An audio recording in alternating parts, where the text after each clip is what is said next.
How about that dude equating 15 PlayStations?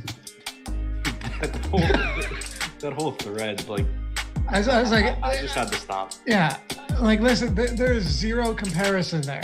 And he's like, what do you mean? People grab 15 PlayStations to sell them. I said, exactly. That's precisely what they're trying to avoid. Yeah, it's the same guy that last night like replied something along the lines of like that he got screwed because he was like, I'm really bullish on Top Shot, but I got screwed because I sold so many of my moments. I don't think you understand what you're saying. Right. Bullish on Top Shot does not mean trying to turn a profit and you think you can turn a good profit on Top Shot. Right. Which you can't right now anyway. Yeah.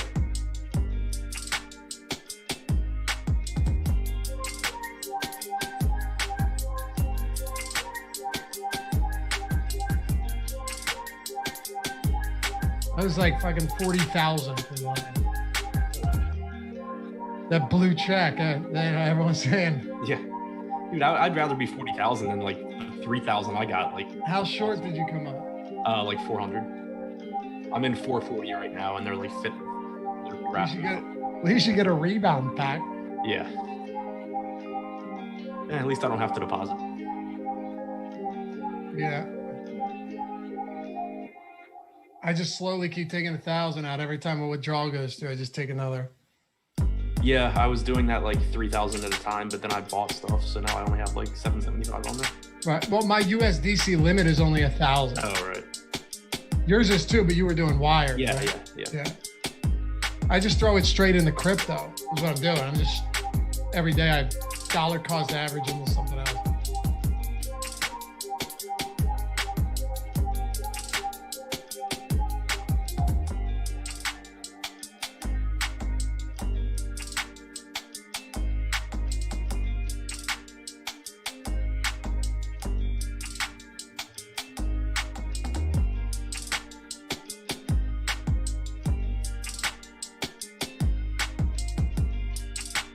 These new jams, Jordan?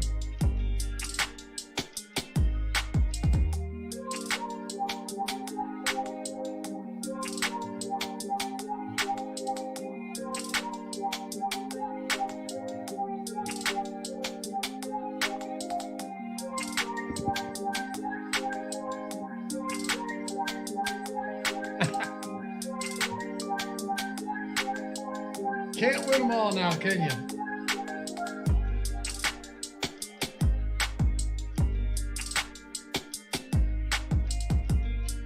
Excited for Ben to be suffering later. That'll be fun.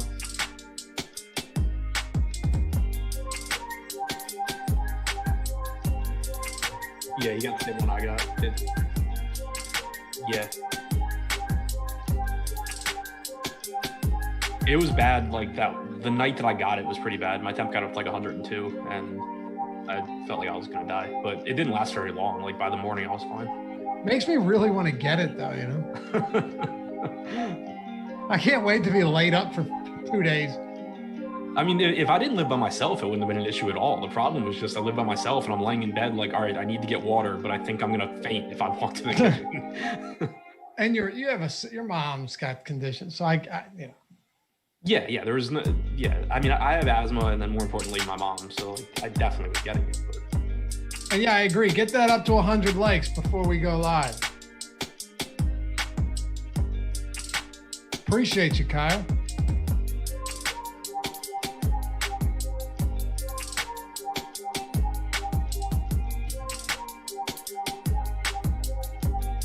Go.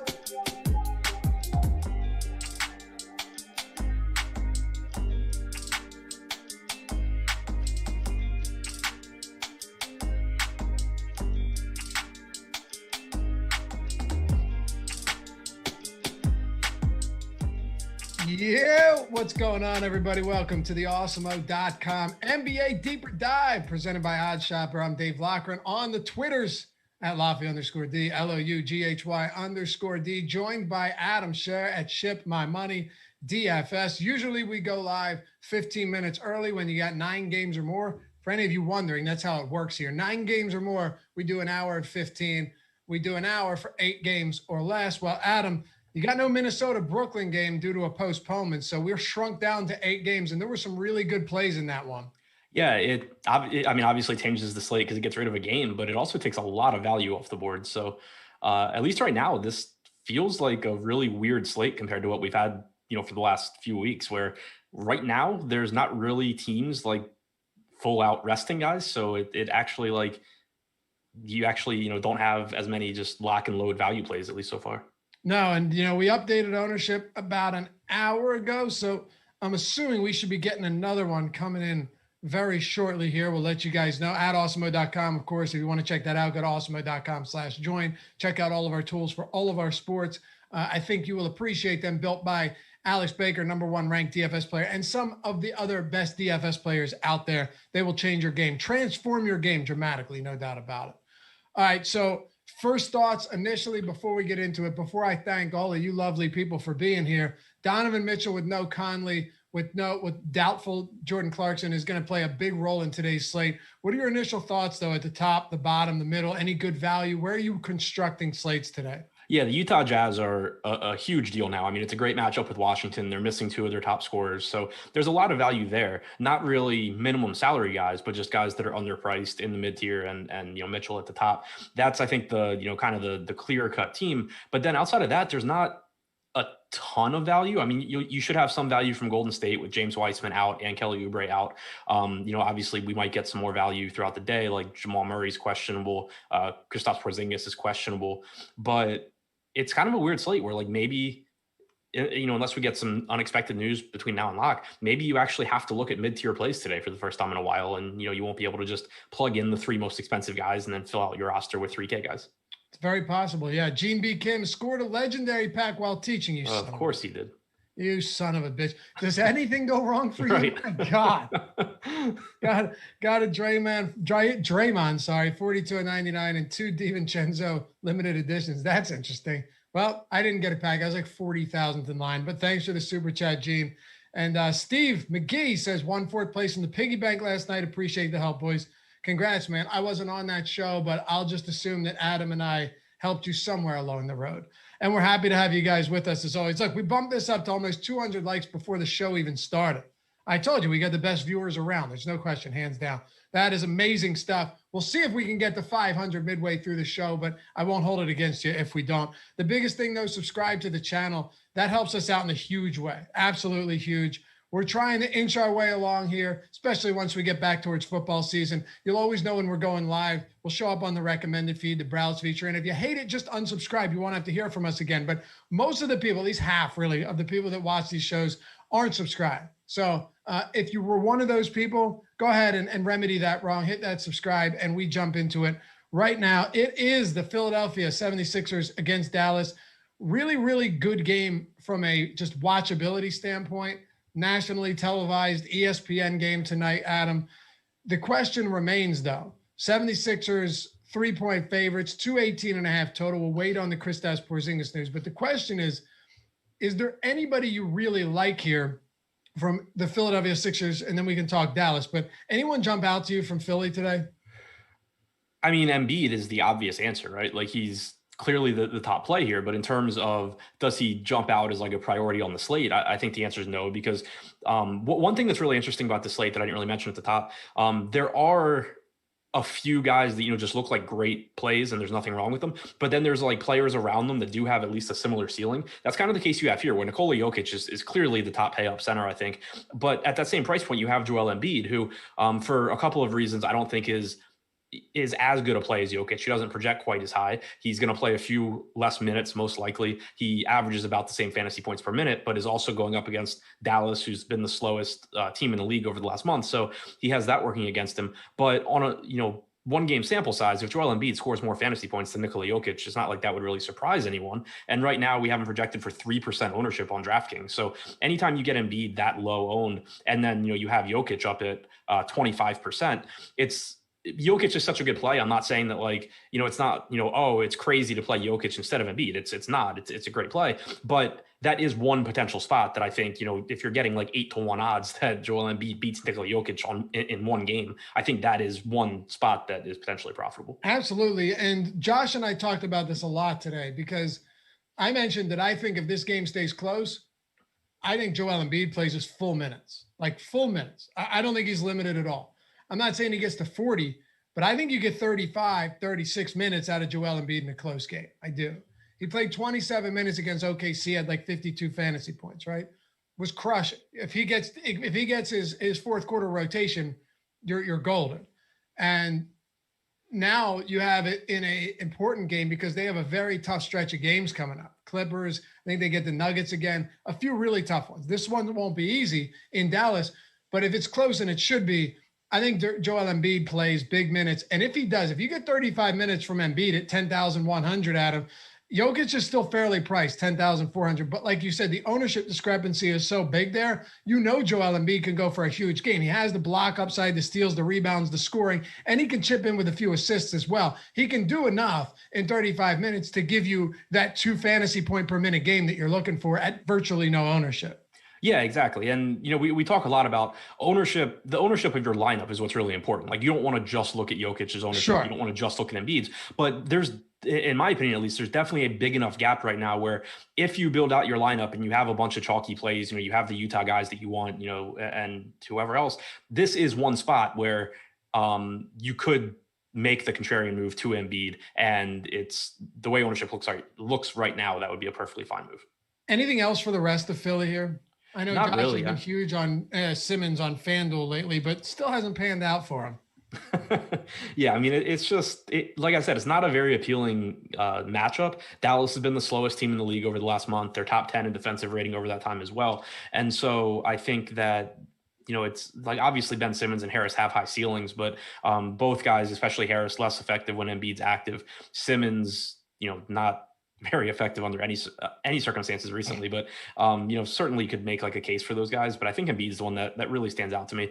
And looking at the boom bust tool, also it reflects what we were just talking about. About 3% projected ownership for Embiid on DraftKings, a little over a 5% chance of being in the optimal lineup. 24.5% ownership going to Jokic, only about an 18% chance of being in the optimal lineup. So on the one hand, someone that has an 18% chance, like a 1 in 5 chance basically of being in the optimal lineup is a very good play. But Embiid is going a little bit under-owned relative to his chances of success here.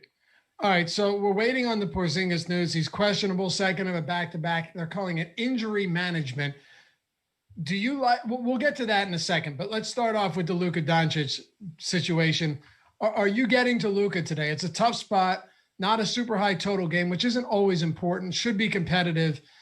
Ownership on Luka right now is coming in at what? I think we have him on DraftKings at 13%. Okay, so yeah, 13% on Luka. It's not crazy high at all. Yeah, it's not. And I think it's about where it should be. I mean, it's a tough matchup. Philly's been the most efficient defensive team in the league. And so, it's obviously not an appealing spot, but so much of that offense goes through Luka. To some extent, he's matchup proof because he rebounds well, which is a really big thing, but he rebounds well. He gets a ton of usage. He gets a ton of assists. So I don't have any issue getting to Luka. I still think he looks pretty good here at that salary, even though the matchup is difficult. The one thing I will point out, and you and I talk about it a lot, if Porzingis sits, it doesn't benefit Luka. I don't think it hurts him. Like over the last 2 years, his production's dropped off a little bit, but I don't think it long-term, I don't think it hurts him, but it's always a spot where I want to pay attention to ownership because there's no real reason that his ownership should increase if Porzingis is out. And it often does. His ceiling gets a little bit higher without Porzingis because obviously there's one less high usage guy out there. So his usage rate goes up a little bit, but I think that he should pretty much be viewed the same whether Porzingis is in or out. So if you do see an ownership bump after Porzingis potentially gets ruled out, that's one spot where maybe Luke ends up being a little bit higher owned than he should. If Porzingis is out, what do you think the starting front court looks like tonight? I'm guessing they go Melli and Maxi Kleber. That's what they did last time. It is a spot where you could see Boban get the start because I think this would be a horrible spot for Boban. Well, normally Carlisle normally stays away from him against high pick and roll teams. So I don't know that he's going to be too concerned about it. But at the same time, he started against Philadelphia the last time he faced them with Porzingis out. He started the first half, didn't start the second half. So that's another thing that makes me think that they just go with the Melli and Maxi front court. Yeah, I feel like the Sixers took a 30-point lead in the first half in that game or something crazy. They may have. You have it somewhere? I will in a second. Yeah, I think they were just routing Dallas. I'm almost certain. And Boban was just getting abused down low because he's big, but he's just not agile. And right. Embiid, has just added to that quickness a ton this season, and it's destroying guys like Boban. No, it was a pretty even game. They were up like 24 at the half, but it was a late run in the second quarter. The first quarter was close. It was like a tied game at the end of the first quarter. It was tied halfway through the second. Boban played like 12 minutes and was like -7. He played 17 minutes for the game and was -7. I'm not sure. But it was 24 at the half, right? You said. Yeah. Okay. But it was semi-close. It wasn't just an immediate rout. I remember it being pretty uncompetitive at first. Yeah, and actually the Boban stints were pretty bad. He played 5 minutes and 42 seconds to open the game, -6 for Dallas, and then he subs back in the second quarter. Dallas goes on a 1 point. They gain a point over the first minute, and then Philly goes on a 14-0 run. Okay, so yeah, exactly. And if I'm wondering, was Joel Embiid out there for that run, and did he do damage? Yeah, he went in his second quarter stretch, which it wasn't all against Boban because they subbed Boban out, but he had 13 points and 5 rebounds. Just in the second quarter? In the second quarter. Okay, so that's all you need to know. Yeah. But maybe he does start. You could be right. I understand. You're right about the pick and roll frequency, and Philly. And to be clear, I think they go Melli and Maxey. Me too. You're saying it could happen. And you may be right. But you're right, last time they did, but it was pretty disastrous. So, and I think they cut that lead down a little bit in the second half as well. Yeah, at times. They went on a run to open the half. Okay. Anything else for Dallas? If Porzingis is out, I think it opens up some value, not guys that I'm really in love with, but guys that are at least cheap enough that they could have a path to success here with the usage and the minutes available. Melli, if he's in the starting lineup, most likely is playing about 30 minutes. He's only 3,300 on DraftKings, so that's a cheap enough price point where you can definitely look there. But then you're also getting more playing time for Maxey, or more productive minutes for Maxey, potentially more minutes for Jalen Brunson and Finney Smith and Richardson. So no one guy that I really love, but I do think that there's some value on, all of those guys sort of as secondary options if nothing better opens up. Okay, let's talk about the Lakers and New York Knicks then. I don't know necessarily how much time we're going to be spending here. We are waiting on a few pieces of news, some of them significant, others not as much. Kyle Kuzma, Marc Gasol, Wes Matthews, all questionable. Wes has been playing decent minutes. Same with Kyle Kuzma without LeBron and Anthony Davis. They're 2-point dogs, 205.5 total. So very low total, lowest on the slate. Can we make anything happen with the Lakers tonight? I like Andre Drummond here. And he's, regardless of news, he only played about 22 minutes last game, but he didn't get any fourth quarter run. He played about 14.5 minutes in the first half, which was really, really good to see. He's in his games with the Lakers so far. He's averaged 1.33 DraftKings points per minute, 30.5% usage rate, 20% rebounding percentage. I expect that production to increase as well, as he kind of gets his legs back under him, because he had that very long layoff with Cleveland. So I do like him. I think that he's still underpriced here. I mean, this is someone that with the Cavs earlier this year was averaging like 1.5 fantasy points per minute. So I think Drummond looks good. Beyond that, it's tough. Like if Kuzma's in and Matthews is in, it's tough to get too excited because we've talked about it a lot. But I think that Drummond takes rebounds away from Kuzma, which has been a nice bump for him with Davis out. I think that kind of goes away. Obviously, it takes some usage away from Schroeder potentially and from Kuzma as well. So I still think Dennis Schroeder is fine at 6,700 on DraftKings, but I don't like Kuzma as much as I would if Drummond hadn't joined the Lakers. Drummond's the guy that really stands out to me though. Right. And I said a lot. Josh and I spent a lot of time talking about this today too. Watch the strategy show. I promise you will enjoy it. 100% you are going to enjoy it. Unless you have no personality or sense of humor whatsoever, then stay away. But if you like it and you like NBA content at the same time, Monday through Sunday, NBA strategy show, it is quite a bit of fun and quite informative. That Andre Drummond, he's almost a 1.5 fantasy DraftKings point per minute player this year. That's how good he's been. So if he's on the floor for 27 minutes, you could grab 50 from him, 45 from him, and nobody would bat an eye at that. Yeah, exactly. And he's priced right now to basically produce at the rate that he's produced at with the Lakers, which is lower than he has with the Cavs, and to play like 24 minutes. Like I think he's pretty clearly underpriced here. And definitely don't look at that last game and say, oh, he's only playing 23 minutes because he didn't play at all in the fourth quarter of a blowout. Do you like anything from the Knicks, starting with Randall and Barrett, who's been playing extraordinarily well lately, at least for his standards? Yeah, I mean, Barrett just basically needed me to make fun of people paying $6,500 for his Top Shot on Twitter, and he really turned things around. And to be fair, it's not like he's been crushing. It's just from a point standpoint, he's been like a 20-point guy the last week or so. Yeah, and he has taken a legitimate step forward this year from last year anyway. But as far as, DFS goes, not a whole lot stands out here. Like Julius Randle, you're obviously going to feel okay whenever he gets into your lineup, but he is priced up. And even amongst power forwards that you could slightly overpay for, I think I prefer Zion here at a little bit more, just because of the matchup Zion has as opposed to a tough Lakers team that doesn't play at a particularly fast pace either. So, Randle does average about 38 minutes per game. He, I believe, leads the NBA in minutes per game over the last month. But outside of that, I don't really see a lot. Like, you can roll the dice on a $4,900 Derrick Rose in tournaments, but that's not something I feel great about. There's not really much here. Like, Randle would be the guy that I obviously like the most, but he's also really expensive, and I don't think he's a priority. All right, fair enough. I think we can talk about the San Antonio Spurs and Orlando Magic then. I'll just ask you to recap one more time Lakers and New York Knicks, since we didn't spend a lot of time on it. Mostly just Andre Drummond. Yeah, really like Drummond. I think Schroeder's fine. Randle, is okay if you somehow can get to him. The problem with Randle mostly is just that because of the relative lack of value on the slate right now, like I think you're going to kind of have to be picky about the guys that you pay out for a little more so than on a lot of slates recently. It's not just gonna be like, oh, cool, I love all of the guys in my lineup and I have $9,600 left over, so I'll put in Julius Randle. I think you're kind of gonna have to make a little bit harder decisions today. So I think Randle will drop off a little bit. All right, fair enough. San Antonio, and Orlando. Spurs are 7-point road favorites, 217.5 total.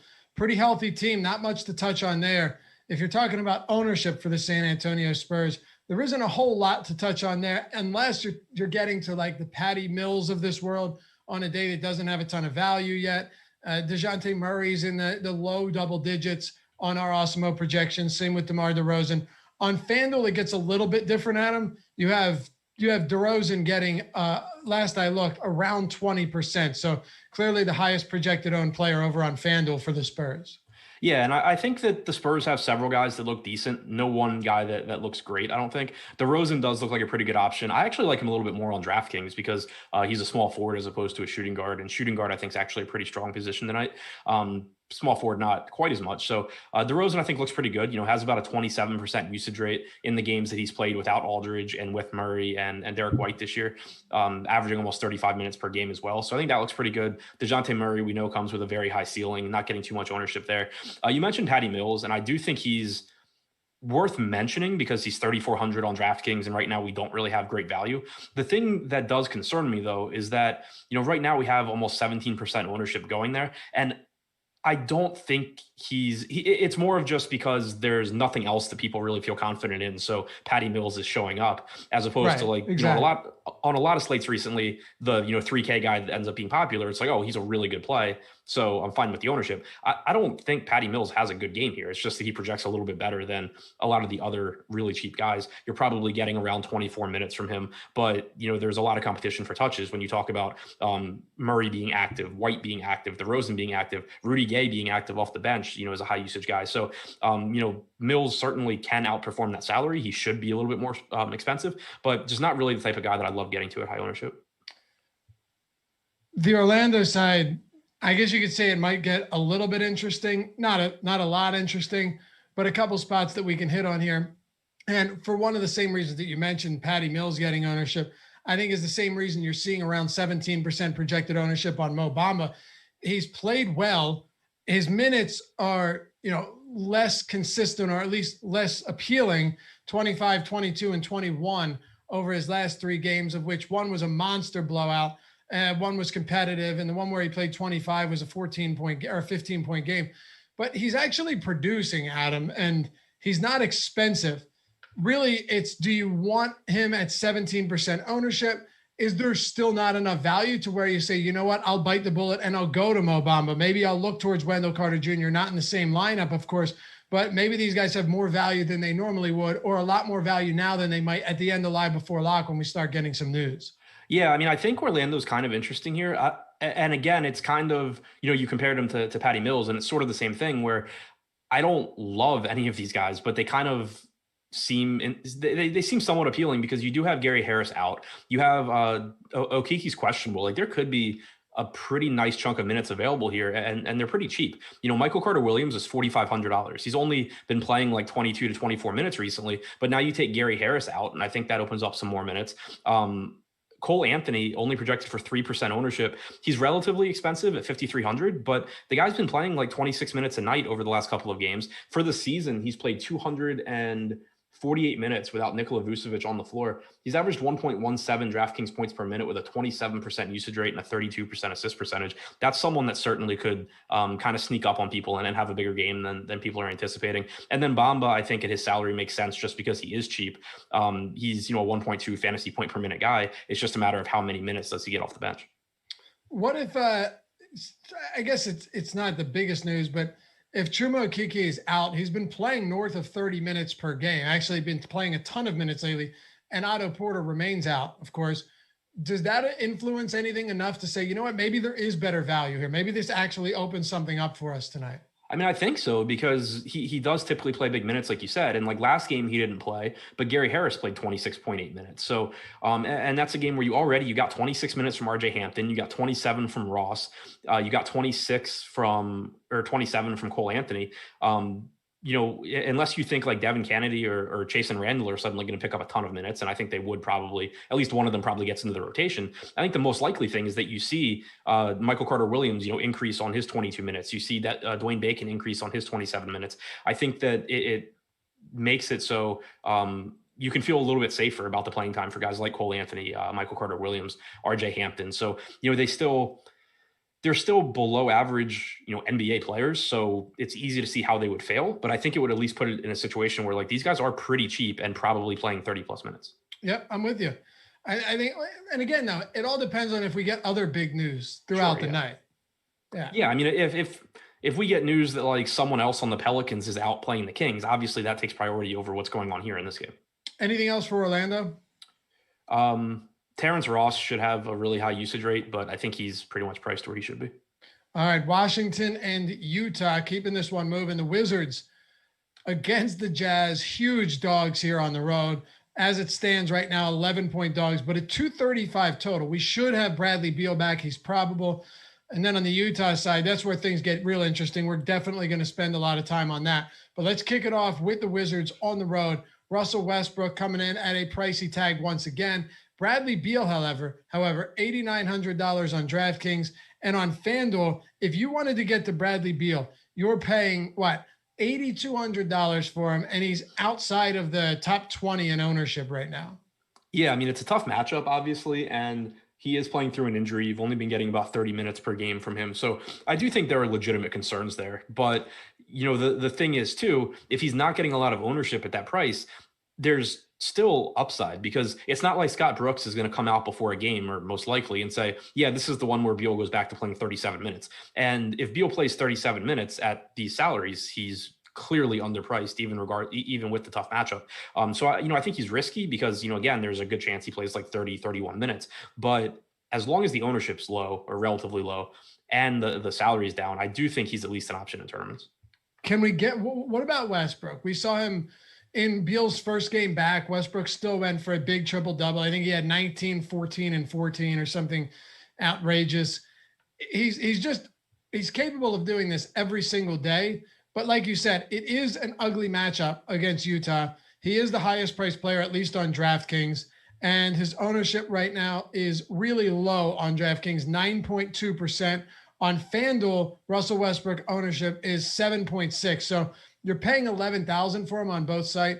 Is the low usage enough of a reason to say, you know what, maybe I'll take some shots on Westbrook today because we know what he's capable of doing? Or is it just easier to get to some of these other high-priced options, especially given that a number of them are also pretty low owned? Yeah, I mean, I do like Westbrook at that ownership. Like, for example, I don't really think Luka Doncic should be higher owned than Westbrook. They produced at a similar rate, slight edge to Westbrook. But Westbrook plays an extra minute or two on Luka. And it's not like Luka's matchup's really any better, because Philadelphia has been the most efficient defense in the league. Utah's up there as well. But Utah also plays at a relatively fast pace. So I think matchup-wise, it's kind of the same for both guys. But Westbrook, he's averaging the second most minutes per game over the last month. If the Wizards stay in this game, that Westbrook most likely is contributing at a high rate. So I think that when you compare him to the guards, Westbrook right now, the way ownership looks, I prefer Westbrook to Luka. Where it gets tough is that you obviously, especially on DraftKings where you have a lot of roster flexibility, you have to compare across positions too. Do I want to pay $1,000 or $600 more for Westbrook than I do for Jokic against Golden State? Do I want to pay $1,000 more for Westbrook than I do for Zion against the Kings? It's that kind of stuff that will make it a little bit tougher to get to Westbrook. But at the same time, you're talking about someone averaging a triple double on the season that is getting less than 10% ownership right now. I'm assuming there isn't much else for Washington, as is the case on most nights, that you're looking to get to today. Yeah, there's not. Like nothing, right? Yeah, I mean, I think honestly, the next guy that I maybe would roll the dice on in a tournament is like $3,600 Robin Lopez. But again, that's not anything I'm excited about. All right, then let's break down the Jazz. Mike Conley's already been ruled out. Jordan Clarkson is doubtful again for the third straight game. The first two he obviously missed.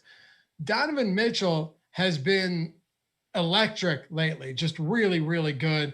And you've seen him blow up the Kings and the Blazers, two really good matchups. But it's not like he gets a tough one today. I mean, how lucky is he? Portland Trailblazers, one of the worst defenses in the league. Kings, worst defense in the league. Then you get the Wizards, who play at the fastest pace in the league and are also one of the worst defenses in basketball. I'm expecting another solid game here for Mitchell. And sure, a lot of times you'd think there's some sticker shock paying $9,200 for him, at least on DraftKings. But not only does he not have Conley, he's not going to have, or he's expected not to have Jordan Clarkson either. That opens the floodgates for Donovan Mitchell just to do anything he wants tonight in a good matchup against a bad team. They're still 11-point favorites without Conley and expectedly without Jordan Clarkson. That says all we need to know. Yeah, there's nothing to dislike here. I mean, Donovan Mitchell is on DraftKings projected for 37% ownership, but he also has the highest chance out of any player on the slate of being in the optimal lineup, according to Alex's Sims, at 30%. So, that obviously looks really, really good. The matchup's great. Like, you can't really ask for more. And he's played just shy of 400 minutes this season without Clarkson or Conley on the floor. 34.6% usage percentage, so you get a couple point bump there, but a 32.8% assist percentage as well, a pretty sizable bump without those guys on the floor. You assume that if this game's competitive, he's playing 35, 36 minutes, and if it's not competitive, he probably had a monster game. So really, really tough for me to get away from Donovan Mitchell. I do think, and we'll talk about them when we get to their games, but I had mentioned, we talked about Embiid and Jokic, I had said that I thought there were a couple spots on the slate where there's a clear-cut top play, but there are at least guys priced around him that have similar ceilings, even though their median projection is a little bit lower. I do think that's the case with Mitchell here when you have, for example, Devin Booker and Zach LaVine at basically the same salary. But in terms of chances of success and who's going to score the most points most often, it's Mitchell pretty easily. Outside of Mitchell, how do we start looking at the Utah Jazz? Earlier in the day, we had the Nets without Irving, without Harden. You had the Minnesota Timberwolves without Karl Anthony Towns. Now you have Utah, and the rates are insane right now. Joe Ingles is up there for obvious reasons. Rudy Gobert is up there. Bojan Bogdanovic is up there. Royce O'Neal, one of the worst permanent guys in the league, but he'll get minutes, is up there. Niang is up there. It's crazy how many of these guys are going to get some love tonight because of the situation and that one game being off the board. Yeah, and I think you can add Derek Favors to that list too, as far as just he's really cheap. I don't think Niang's a great play, but if he happened to have a good game at 3,100 against the Wizards, you wouldn't be surprised. Same thing goes for Favors at 3,300. But I think in terms of trying to prioritize these guys, it's Mitchell, Gobert, and Ingles at the top for me. Gobert has been about a 1.3 DraftKings points per minute guy this year, and you're expecting that he gets 31, 32 minutes here in a very good matchup against Washington. Joe Ingles is just inexpensive, most likely playing 30 to 32 minutes at a fantasy point per minute.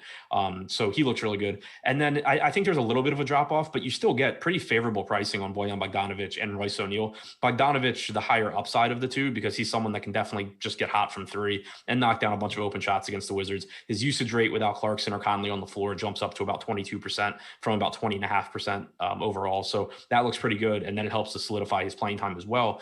And I think it's a good matchup for Royce O'Neal, just as far as when you think about when Royce O'Neal has good fantasy games, normally it's because he rebounds well and he gets some defensive stats. This is a Washington team that doesn't rebound very well, so there should be some extra opportunities for O'Neal there. And then you're going up against Russell Westbrook, who turns the ball over as much as anyone in the league. So maybe, O'Neal's able to run into a couple of extra steals. I think you're probably getting 33, 34 minutes from him. He's been a 0.7 fantasy point per minute guy without Clarkson or Conley on the floor. So definitely not someone you're excited about. Definitely the kind of guy where if he's in your lineup, you're kind of just going to be holding your breath the entire game, hoping that that he gets it done. But I think he's a little bit cheaper than he should be. So who would you say the top options are from the Utah Jazz right now, given salary, ownership, per minute production, you name it? Mitchell 1, Gobert and Ingles, and then a drop to Bogdanovich and O'Neal, and then another drop to Niang and Favors. Okay. And I guess one of the big questions, and I know we'll get asked this, how many Jazz players are you comfortable having in the same lineup? Playing cash, I think you can as many, like you could go 5 and you'd be fine. In tournaments, I most likely will still cap it at 3 just because it is still an 8-game slate. And even though there's not a ton of value, there's still going to be a lot of guys that have big games. Normally, I know people that dig through lineup study more than I do have said that on normal slates, it's pretty unusual for you to have more than 3 guys from a team and take down a tournament. So I most likely would go ahead and cap it at 3 still. You could make a case for 4 probably, but I'll most likely stay at 3. The one reason that you might not have a scenario where you might want to run 4 players, and I'm not saying it can't work with this, but the one like outlier example that you get once in a while is when a team has 8 active players, and all of the starting lineup has 40 plus minutes played that night. That's a big difference. Yeah. Slate size matters. And then, like you said, those situations where, especially if it's a good matchup and guys that can actually produce, if you know that 5 guys are playing 36 minutes from a team, that's different. But, that's not really the case here. So, I still think that, and even though the Jazz are underpriced, they're expensive enough. Because that's the other thing too, right? Like when you have Milwaukee, for example, starting 5 guys at $3,000, that's different than here, where Mitchell's underpriced, Gobert is underpriced, Ingles is underpriced, but just rostering those 3 guys, you're still taking like 40% of your salary cap. Right.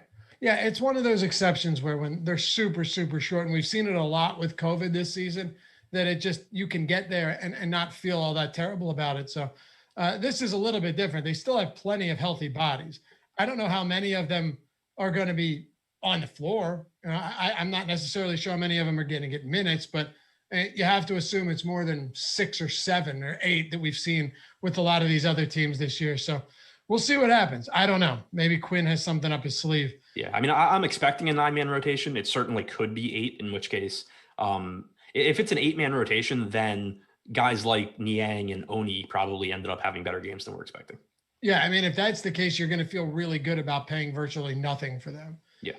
Chicago and Memphis, the Bulls are 2.5-point dogs, 228.5 total. Chicago's got a guy named Zach LaVine who had 39 points in the first half the other day and then finished with 50, but still a monster performance.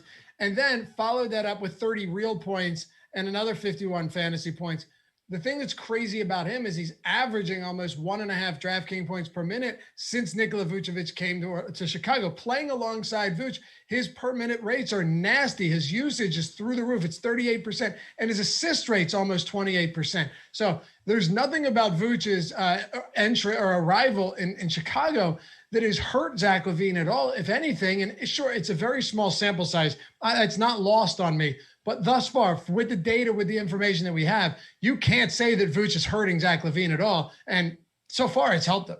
Yeah, it's kind of like I said with Luka and Porzingis. Do I necessarily think that long-term Vuce turns LaVine into like a great, 1.5 fantasy point per minute guy? Probably not. But I think it's pretty evident that he's not hurting him, both because the production has still been there, and 2, the rates are there. He has a 32.5% usage rate in the games he's played with Vuce. The assist percentage is in line with what it was before Vuce came, and that's something that we had talked about before because it was temporarily down, but the potential assists were there. It just, they weren't converting. So I still think LaVine looks really good. I mentioned him when we talked about Donovan Mitchell, because even though he doesn't project as well as Mitchell, it's a much tougher matchup against Memphis, and he's not playing without 2 of the top scorers on his team. The 32.5% usage rate is at least similar to what you're going to get from Donovan Mitchell, a little bit lower, but same ballpark. So you could still get, LaVine at least still has the potential to go out there and just drop enough points that he outscores Donovan Mitchell in any one game. So again, not the most likely outcome. And if I have to pick one, I do prefer Mitchell, but LaVine is someone in that price range that I think gives you the ability at least to beat Donovan Mitchell. What's the discrepancy in ownership there? LaVine's at 10%, Mitchell's at 37%. Oh, yeah, Zach LaVine on DraftKings, 10% ownership, 17.5% chance of being in the optimal lineup, according to Alex's boom bust tool. 5th highest on the slate and only projected for 10% ownership. Yeah, that's crazy nice.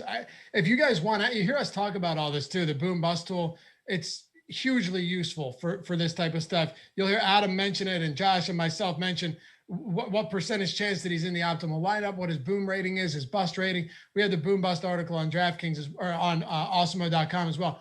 All of this stuff is available at awesemo.com. You might have heard it earlier in the show, but if you go to awesemo.com/join, you can see all of these tools: ownership, player projections, the boom bust tool, the top stacks tool for all of our other sports, the lineup builder, everything, like all of the data you need to become a better player. And we have packages no matter what type of style of player you are, whether you're a hobbyist taking this seriously, maybe you're a pro, it doesn't matter. You want to do it for a month, a year, or even a week and get the express pass for less than $4. We got you covered. So check it out. Go to awesemo.com/join. Check out all of the packages we have. Just Jordan's got it up on the screen right now.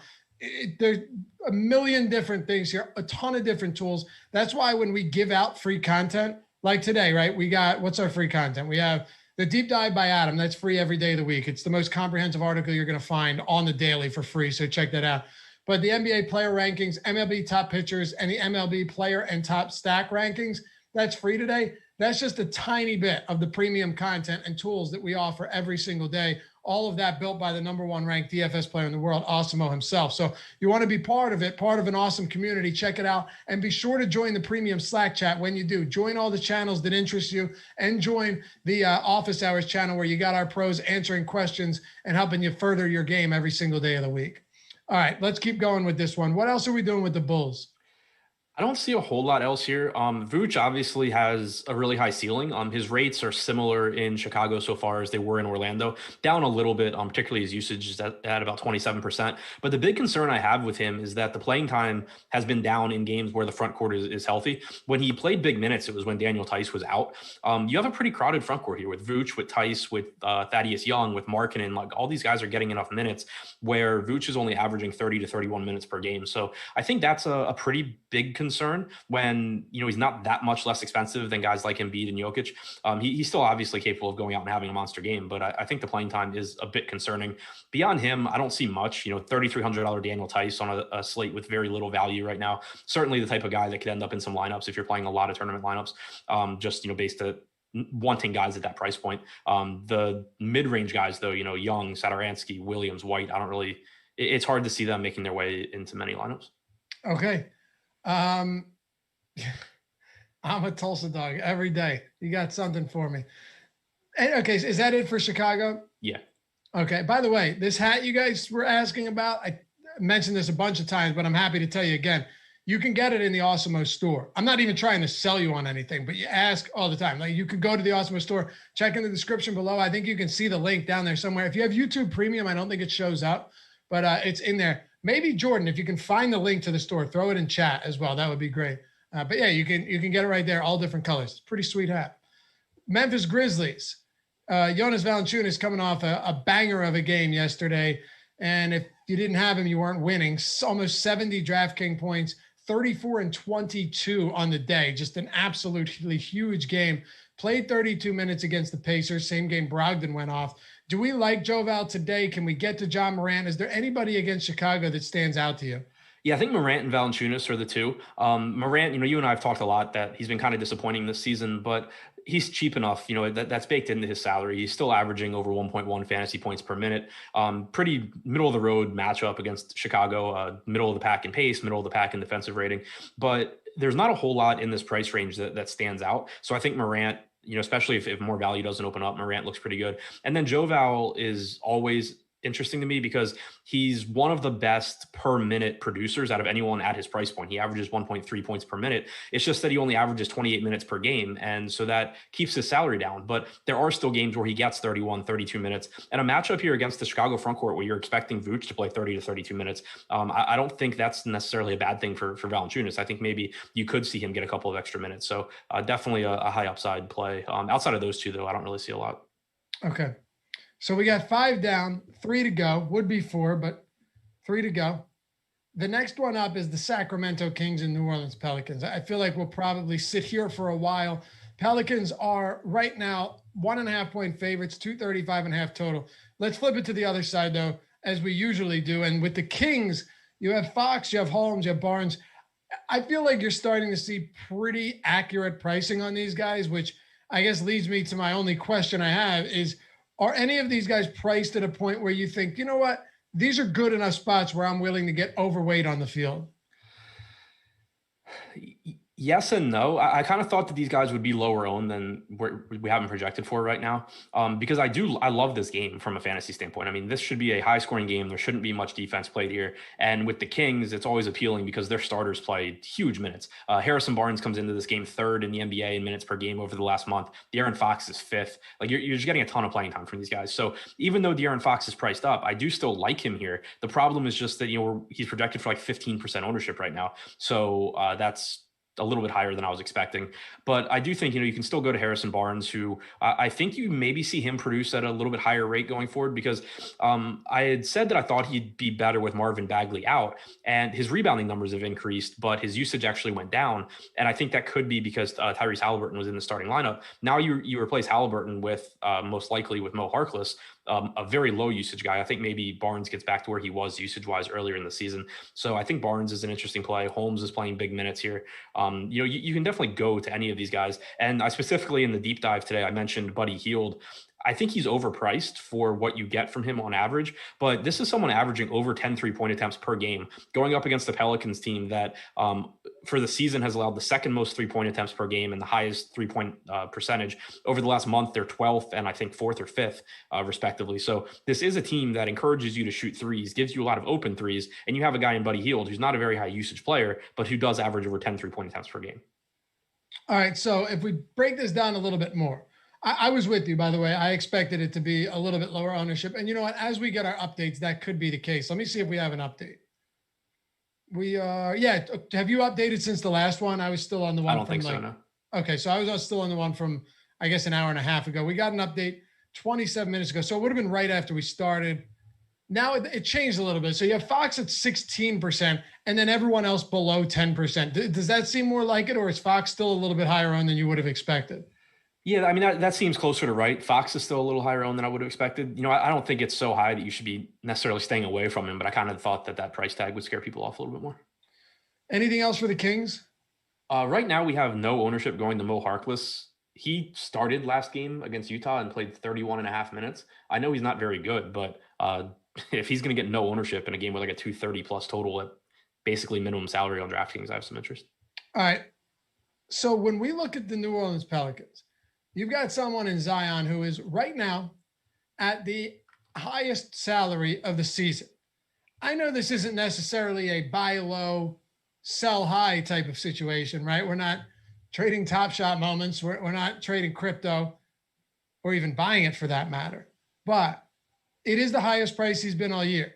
It's also the best short stretch of games that he's played all year, and he looks more dominant than ever. Are you more than willing to buy high on Zion Williamson at his highest salary of the season? Yeah, I let it off talking about him in the deep dive. I said that he's more expensive than I'm comfortable paying. But then when you look at the numbers, there's no real reason that he should be cheaper. Lonzo is out again tonight, and he's seen his assist percentage jump in the games without Lonzo. He has a 23.7% assist percentage, 33.3% usage percentage, and has averaged 1.5 DraftKings points per minute in 9 games without Ball and with Brandon Ingram active this season. So that looks great. The Kings have been one of the fastest teams and one of the worst overall defenses all season long. Nothing's changed there recently. Over the last month, they've allowed the second most points in the paint per game. Zion's 14th in the league this year with 74.6% of his points coming in the paint among guys that have played at least 25 minutes per game. It sets up as a great matchup. Then you take Lonzo out, which gives him a little bit more usage, a little bit more, assist opportunities. It looks like a great spot for Zion. It's just a matter of, I don't know how many guys you'll be able to pay up for. So, are you going to go to Zion over Jokic, for example? I think that's kind of a tough sell. But I do think that even though there is some sticker shock here, if he were less expensive, it would just start to be like, he's way underpriced. I have to play him kind of thing. So over the last 3 weeks, he has a 36.4% usage rate. A 13.1% rebound rate, which for Zion is perfectly fine, but that usage rate is huge. He has a 27% assist rate and 1.57 DraftKings points per minute. So on one hand, it's only 3 weeks. It's like 8 games. Okay. But on the other hand, if you're getting that type of production from Zion consistently going forward, or even close to that, that's a 10,000 plus player. That's not even a 9,700 player. Yeah, and by the way, the playing time is up as well. 36 minutes, 35 minutes, blowout, 35 minutes, 31 minutes, 35, 39. Like this isn't the same 31 to 32 minutes that we were getting earlier in the year either. 35 to 36 we've seen in competitive games right now. Yep. You can feel pretty good about that. So I'm with you. Earlier in the day, I had said I'm a little bit skeptical about this too, about paying it, but you do look at the numbers and you look at the per minute production. There is a lot to like about Zion Williamson right now. It's just, will he continue at this pace?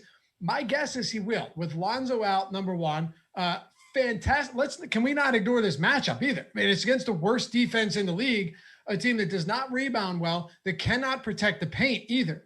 So I've come around to Zion throughout the day, and I see this now as a spot where if he went for another 68 DraftKings point game like he did against Philly, and that was with Joel Embiid active, by the way, and playing decent enough minutes, then I think he can definitely rip off a huge game today against the Kings. So I'll leave you with this on Zion. Where are you ranking him among the top priced guys tonight?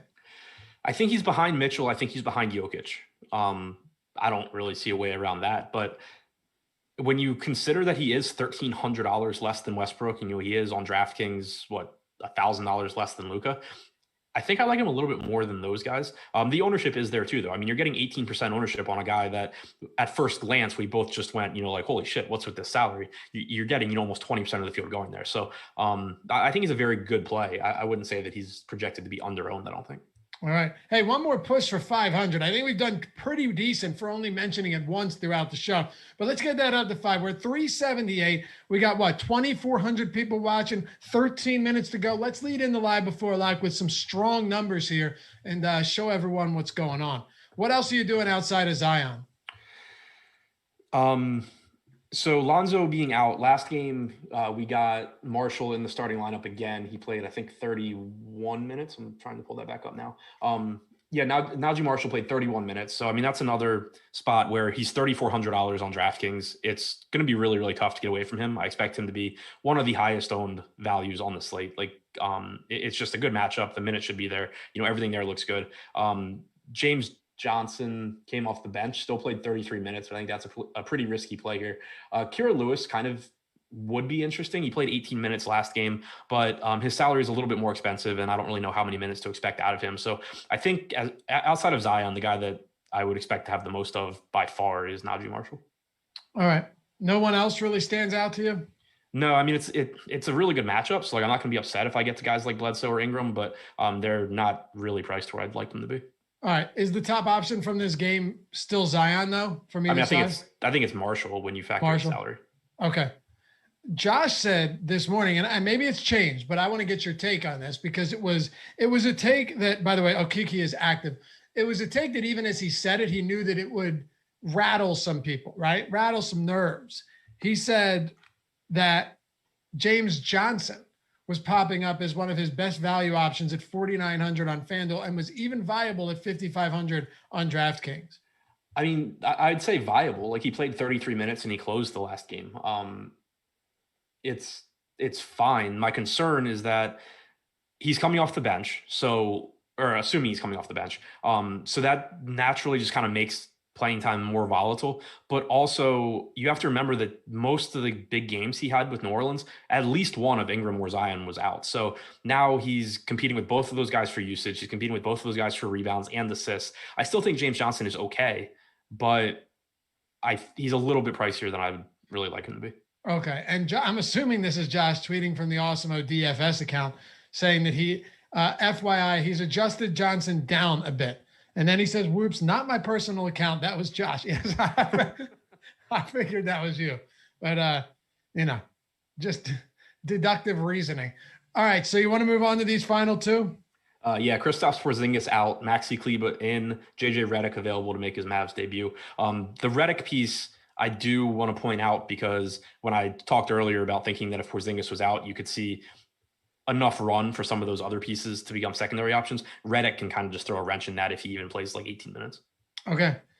Someone said, what did they say about Naji? One, we like him. Adam says it's his favorite player from this game. Two, and this is not me being an asshole. There's a rewind feature on YouTube. And if you use it, I swear it will help you a ton. Like, see those games on the left side, right? If you missed a game and you show up late, feel free to skip around. That's why we have that here. So if you're not here for the whole show and you want to skip around and you're uncertain on a certain player or a certain game, go back and use that to your advantage and skip around and then go back live once you've heard what you need to hear. All right.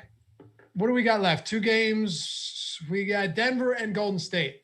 We already talked a lot about Jokic just because he's coming to the conversation with guys like Embiid and with Zion Williamson. But the Denver Nuggets were on an absolute tear. Did you see that run that they let Boston go on the other day? No. I think it was 38-3 to close the game.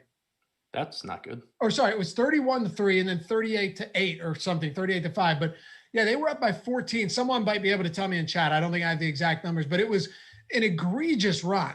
Oh yeah, 22-3. So it was 9-0 to close the third, 22-3 to open. What was what was the score though? What was the score? I don't know. Oh, okay. You're looking on Popcorn Machine. Yeah. Okay, never mind. Go ahead. Yeah. So they basically, to close the third and then open the fourth, they went on a 31-3 run. Yeah. And then they went on a 9-2 run after that. Yeah. Isn't that crazy? Yeah, it's nuts. And Denver was winning, right? Before that? Yeah, Denver was winning by like 10, and then they lost by like 18. Yeah, it was crazy. But Denver's still just playing so well. They might still not have Jamal Murray today, which is going to influence Jokic, of course. What are your thoughts here with Murray in or out? We'll start with Jokic. Yeah, I mean, either way, if Murray's in or out, Jokic looks great here. I mean, he's cheap. He's 10-4 on DraftKings. I think it's 10-3 or same price range, somewhere around there on FanDuel. I don't remember off the top of my head. But playing or averaging 35 minutes per game, 1.65 DraftKings points per minute. Golden State's one of the fastest teams in the league. They've been one of the least efficient defenses over the last month. And Jokic just, does everything. If Murray's out, he looks even better because then there's even more assist opportunities available. There's more usage available. So it's kind of a situation where, we probably won't have Murray news at lock, but you can feel really confident just playing Jokic anyway. And then if Murray's ruled out, it just gets even better. All right.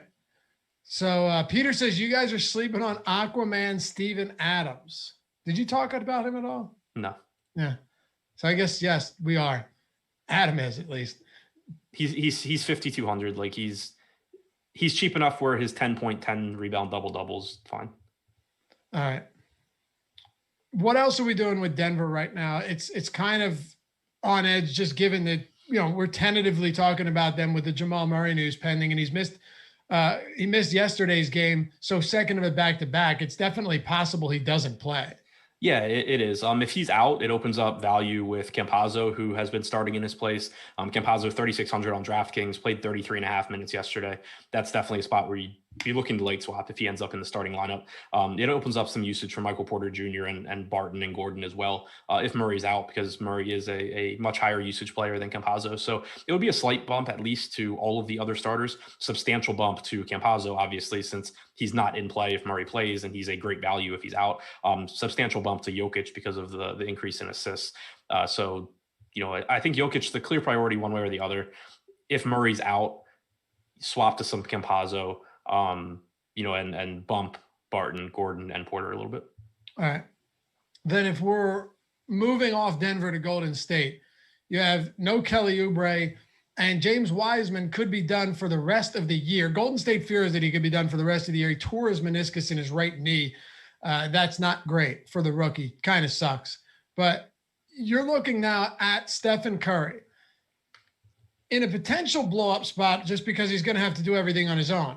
But he's sandwiched in between Nikola Jokic and Joel Embiid. He's also $600. I'm just talking DraftKings to be clear. $600 more than Zion Williamson. Is this too expensive of a price point for Steph Curry tonight? I think it's kind of like where he should be. It's always tough with Steph because he has to be priced up in this range because of his upside. Like, he's such an efficient scorer and he's such a high usage guy that he can just go out there and drop 50 real points. So he has to be this expensive because of the ceiling. But at the same time, his average production's a little bit lower than the other really expensive options. And it's not a great matchup against Denver. I do think Weissman being out helps him a little bit though. 33 33.1% usage rate in 10 games without Weissman and with Green active this year. 1.57 DraftKings points per minute. He's shot really well over that stretch, but still sees a bump in production, sees a bump in usage rate without Weissman. So I do think Steph looks good. Again, I would put him behind Jokic. I think I would put him, considering he's a little bit cheaper, I'd put him ahead of Luka and Westbrook, but definitely would be paying attention to ownership between those three guys. Okay. Let's see here. Also worth noting on him that for the season, he's averaged between like 33 and 34 minutes per game. But we did get that report a week or two ago that he had talked with Steve Kerr and they talked about him playing more minutes. And we've been seeing, 35, 36, 37 minutes in competitive games now from Curry. All right. Somebody asked, why isn't the boom bust tool showing optimal rates? Well, it shows, it does. If you go, it's not working right now. Oh, it's not? It might be now. It refreshed. Showing up for me, optimal percentage right here. Yeah, refresh it. It updated 22 seconds ago. Oh, okay. So this was got it. Yeah, last update 5 seconds ago. So there's something wrong with it. You should be good now. Okay. Just wanted to make sure we're all on the same page here. Aside from Curry, how much does the Oubre and Wiseman news affect anything for the Warriors tonight? It opens up some value here.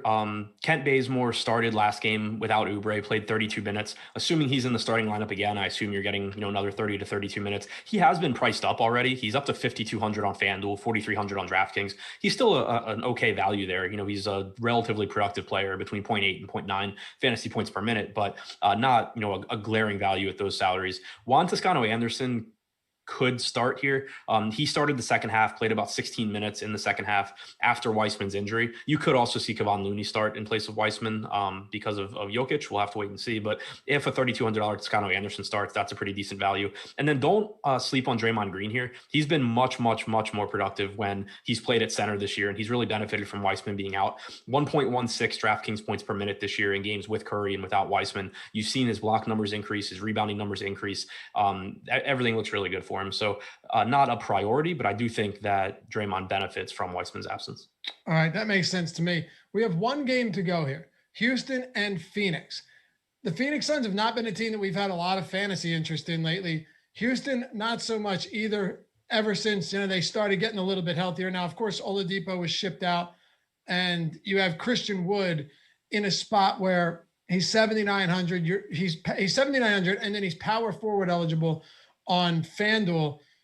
Are we going to Christian Wood here in a tough matchup against Phoenix? Does the price make sense? Does ownership make sense to you? How does he fit into your plans for tonight? I like the salary, especially on FanDuel. There's obvious risk here because Phoenix, for one, is a good team that could just run away with this game. But two, they're a good team that defends well and doesn't really play at a fast pace. So it's not a matchup that you're really excited about. But at the same time, if this game is competitive, you're probably getting 33 to 35 minutes from Christian Wood. He's close to a 1.2 fantasy point per minute guy. So I think he's a little bit underpriced for his ceiling. There is just some risk that comes with it here because of the tough matchup with the Suns. All right, what else were we doing? We're coming up again. We got 2 minutes to go. We're fine. Live Before Lock, remember, coming up next. So do not go anywhere. Going to take you all the way up till 7:30 Eastern for Lock. You got Josh Ingleman, you got Eric Lindquist taking you up there. So they'll be with you. Stick around, hang out, and have some fun on Live Before Lock after this show. Where do you close out the Houston Rockets? Anything else interesting here? Not much else to say. John Wall did play 37 minutes last game as Steven Silas continues to not know how to limit players that he wants to limit. So, I'm assuming you get another 34, 35 plus minutes from Wall if this game's competitive. Doesn't make him stand out in a tough matchup, but does at least give him a high ceiling. Outside of that, though, I don't really see anything else from Houston. All right. So here we go. Last one, Phoenix Suns. Is there anyone today that we can finally pull from this team that makes a lot of sense on an 8-game slate? I don't think there's anyone that really stands out. I think there's guys that you could use as like a last piece, somewhat contrarian piece. I mentioned Devin Booker earlier when we talked about Donovan Mitchell and Zach LaVine. It's a great matchup against Houston. He has, a 30+% usage rate in games that Chris Paul's played this year. The problem and what really separates him from Donovan Mitchell and to a lesser extent from Zach LaVine is the lack of assists. It's a very scoring dependent player. Granted, Booker can go out there and drop 40 points in this spot. He can outscore Mitchell. It's just that he is more scoring dependent. So his floor is a little bit lower and his median projection is lower. So it's definitely someone that, you could look to pivot away from Mitchell if that's a route you wanted to go. But if I can only choose one, I would go to Mitchell. Same kind of can be said for Chris Paul, DeAndre Ayton. Like it's a good spot. There's a good chance that one of these guys, or at least one of these guys, has a big game. But when you just look at guys priced around them, like DeAndre Ayton, for example, I would rather go to Jonas Valanciunas for a little bit more. Chris Paul, I would rather, either find the money for De'Aaron Fox or save money and go to John Morant, just thinking of two guys off the top of my head. So it just makes it really, really tough to prioritize any of them. All right. So because this is a weird slate with no real big news yet, I'll put you on the spot a little to close this out. Who's your top high-end option, top mid-range option, and top value option for the night? I think it's Jokic at the top. Mid-range is tough. I'll come back to that one. Point per dollar value, I think, is Najee. One thing semi-related to that, if you're playing a lot of lineups and we don't get better value, Dario Saric from the Phoenix game is kind of interesting just because he produces at a high rate. If Ayton gets in foul trouble or something, Saric could be a really good play. But outside of that, it's still a really low floor play. But Najee would be my favorite point per dollar value, and mid-range, I guess Gobert. All right. Or Joe Ingles. Joe Ingles. Kelly Sullivan, what about Jae'Sean Tate? Any thoughts there? Thanks for the super chat. No, I mean, he should play 30 plus minutes. He's just not very productive. He's in a bad matchup. Nothing about him makes him seem very appealing to me. All right. Well, that'll do it for us. And we appreciate you guys hanging out with us. Again, almost 2,700 people watching going into the Live Before Lock show. So stick with us. We're having fun here on the Deeper Dive. We'll see you back here tomorrow, same time. Peace.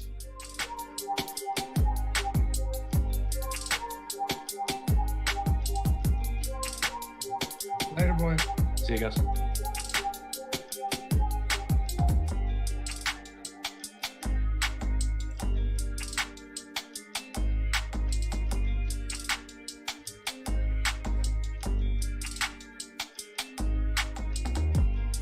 What's up?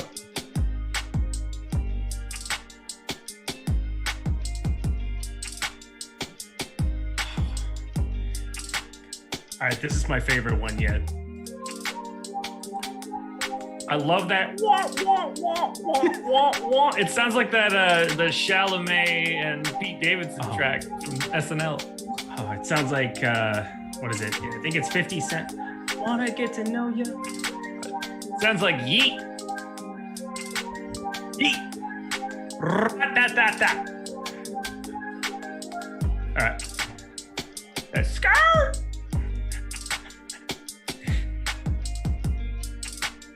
Yeet. What?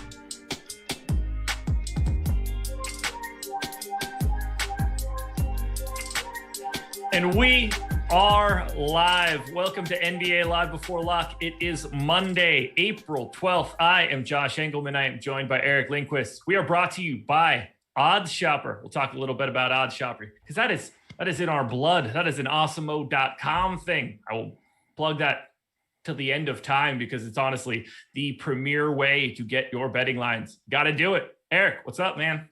Somebody said too much coffee. I agree. Oh, I had my iced coffee is already empty, if it helps. Oh, I'm sorry. Rip to that. Yeah, it's good to be on another show here again with you. We're Mondays. We're getting it going. Had a good day on DK yesterday. Saw a lot of subs over there. Did as well. So very, very excited to hopefully repeat the performance. I guess we just jam in J-Val again. I think that's kind of the key because he's going to go for 70 again. That's just how it works. Am I correct to say that I saw you get a W yesterday? Did I see that correctly this morning? I did get a W. Yeah, I won the $1. It's so sad though because like when you're on a show, I had like the $1, the $4, like a couple of like in like some mid-stake stuff, and it's like, why did it have to be in the cheapest one? Like, why does it always have to be there when you're crunching your lineups? But you cannot complain about a W in a 38,000 person tournament ever, so I won't do it. No, you can't. So congrats for the dub. Oh, thank you guys for all being here. Please hit the like button if you can. I see we're at just north of 500. Laffy did an okay job. We'll give him at least a little bit of credit, but we could do a little bit better, right? Let's just hit that thumbs up, run that number up. But also, seriously, and I mean this sincerely, subscribe to the channel. It's the biggest thing that you can do for us. It helps us out more than anything else. Our growth on YouTube allows us to grow as a company, which allows us to bring more tools, more shows, more everything to you. So by subscribing, It helps us out as much as you possibly can. We would really appreciate it. That's my sell job for likes and subs, at least for right now. We've got a pretty packed slate, almost pretty packed, at least one game shorter than we were before. Laffy and I made a bet on the strategy show, and we didn't even get to see it through. It's already gone, unfortunately. I got so distracted, so I didn't hear it this morning, but I listened to it in between the tip-off and this, the beginning. The whole tetanus shot thing on the front end, it was Laffy, we got to get him informed on the things that he is or is not filled up with so that he can be taking care of himself in a healthy manner. But second shot, you're feeling better? I feel fine now. Saturday was miserable from the time that I woke up until the time that I went to bed. And then otherwise, it's just been great. Nice. Yeah, I'll find out Wednesday, number 2. There you go. There you go. Yeah, it was not a good time. I'll be perfectly honest. But we don't have a ton of time for this, but just to sum it up quickly, it's weird because you don't actually feel sick. You just have the symptoms of sickness. You don't get dragged down by like a stuffy nose or a sore throat or anything like that. You're just like, oh, this is miserable. Which one did you get? I forgot. Moderna. Oh, that's what I get too. Yeah, cool. Okay. So best of luck to you. Yay, good times. Good times. Let's start here because this news came out a little bit later into the deeper dive, and they mildly touched on it earlier. But we got word pretty recently, Kristaps Porzingis out, JJ Redick available to make his debut for the Dallas Mavericks today. How has that changed your outlook for Dallas? What are you looking at? Anything you want to say for the Mavs? Go. Okay, so we have talked a lot. I think it's been Adam who's talked a lot about how Luka Doncic's rates don't really change with Porzingis off the floor. I'm basically kind of taking that for face value, but it's Luka Doncic. He hasn't really seen a ceiling in a while. I really don't have any issue going back that direction. The issue is 10-7 on DraftKings. Isn't that appealing? 10-2. I'm really curious to hear what you're doing on FanDuel. I made sure I added a couple extra FanDuel lineups because I knew I'd be on the show with you, and just going to ride your takes into the sunset, I think is what I'm planning on doing. Hope for some of that reverse good that I gave you at the inception of our relationship. So Luka Doncic, 10-2, very happy on FanDuel about that. It gets really kind of muddy here. Now, JJ Redick, it really just depends on how many minutes you're projecting him for. I have him at 14, and I'm not really seeing him getting above that at the moment. I think it's enough of a pierce into Josh Richardson. Kleba's not somebody, he's always been like a viable, like, I need a last guy in on FanDuel, I'm going to punt, or on DraftKings where he's 3,900, he's fine. But I think the curious thing would be if you did get Boban starting, which would, I would hope we would get that news here in the near future since that's right before lock. But I can't really see myself going to much of these other guys outside of Doncic right now. What are you kind of doing with them? Pretty much the same thing. I have Redick at like 12 minutes or something along those lines. So we're in the same sort of ballpark there. It really just doesn't create enough change for me. Like obviously now $3,900 Melly on FanDuel goes from a guy that I'm not going to play to a guy that probably sneaks into some lineups as just a value play that could be okay. He's generally terrible. And that's really the problem here for most of these guys from Dallas. While they are a good basketball team, they are not really filled with good fantasy players. Josh Richardson stinks. Maxey stinks. Nicola Melli stinks. Dorian Finney-Smith stinks. Those guys are significantly better as NBA players than they are as fantasy players. Jalen Brunson, I don't really think this affects him. In the grand scheme of things, it could actually negatively impact him to have JJ Redick. I don't know if it does or not, but he's one of the few guys on the team, he and Tim Hardaway Jr., that are actually functional from a fantasy perspective. I don't really think that either one of those guys has any fundamental change with Porzingis out now. So to me, I basically just moved minutes around. Rates aren't really all that important in this scenario. I do like Luka a little bit more now than I did this morning, and I'm anticipating him probably being my highest owned like pay up option outside. It in theory it could have been Jokic. It's not going to be Jokic just because one center, and there's just a little bit more value at center now. So I'm expecting to actually have quite a bit of Luka Doncic now, and I didn't expect that earlier in the day. I'm not excited about it either, considering how many dudes Philly has to throw at him. Yeah, and I mean, you're playing primarily on FanDuel, so 10-2. It's just so good to be getting for the ceiling. Yeah. We can't just throw away a 2-year track record of him just smashing at that kind of a number. Right. I think it's just too hard not to be over the field and just living with it. Yeah, that's really where I'm at. To get him for 10-2 in really any matchup I mean, he is live for 40, 10, and 10. Yep. In a Every game time like this. Yeah. And also, we haven't seen it necessarily where Porzingis affects his rates in like a meaningful way, but you've got to think that that's extra usage. Like, just logically, I don't know. Like, who else is going to be the guy that you're going to go to in certain situations in a close game? Like, yeah, I like going to Luka a little bit more. I think the one issue that you do run into is whenever Zinger's out, I think people do overreact to jam in more Luka. And so that's kind of the main problem that you have in that scenario. But otherwise, everything else just trends up for him. We're going to see him start putting up 55, 60-point games here again. And I know there's not like a ton of value here, but 10-2 is too cheap. Yeah, and here's my sort of theory on what happens when they take Porzingis out.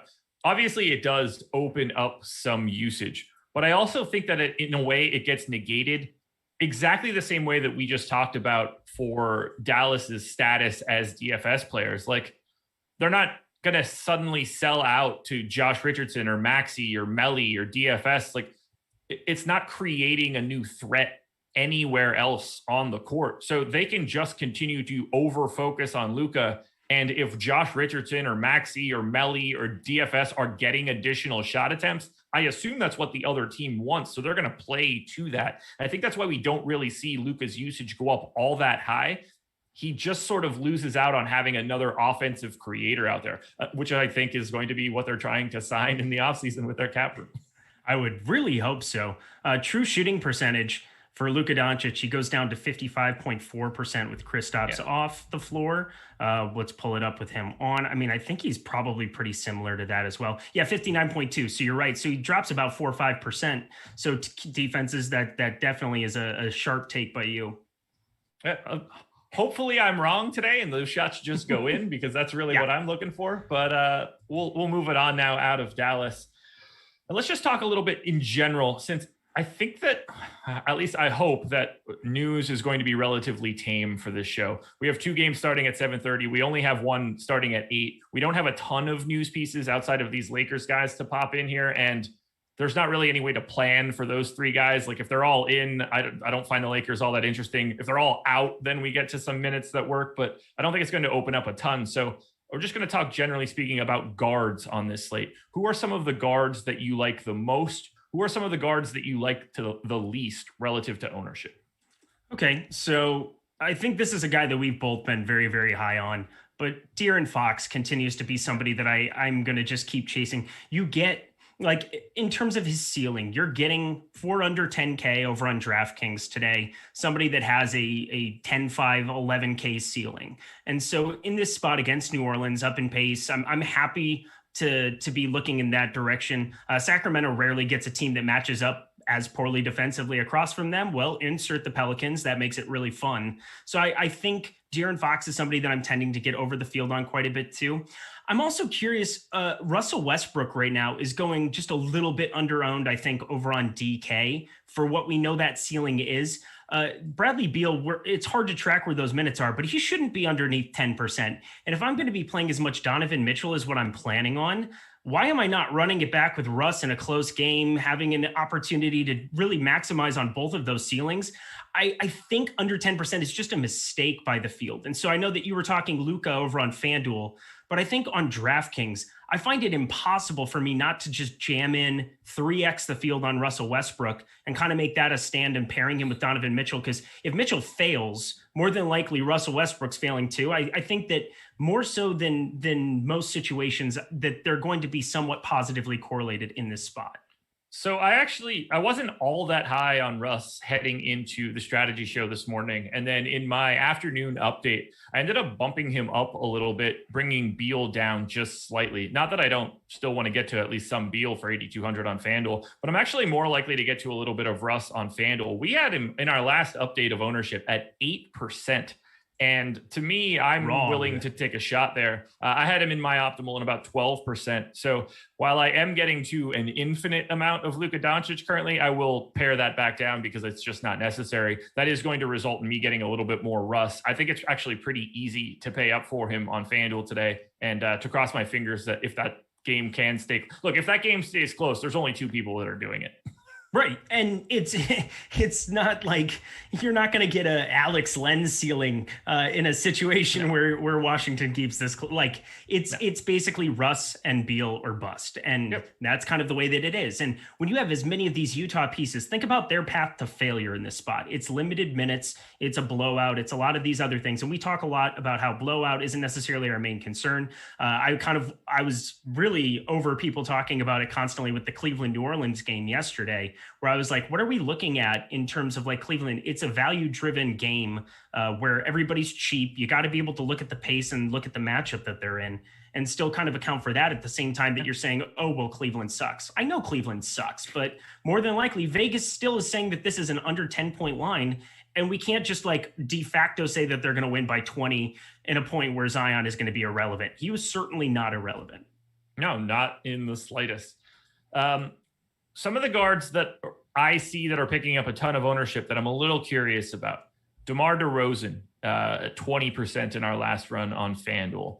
DeJounte Murray also picking up a bunch of ownership. A guy that I've been rostering a lot, Ja Morant, pretty heavy in some ownership. Steph Curry, we've got no Kelly Oubre, we've got no James Wiseman. Any of those names feel weird to you? Because that's a group of dudes that I am going to be under the field on. And no part of saying some of those names makes me feel good. So, I mean, you didn't put Levine in that bucket, right? Shooting guard? I don't.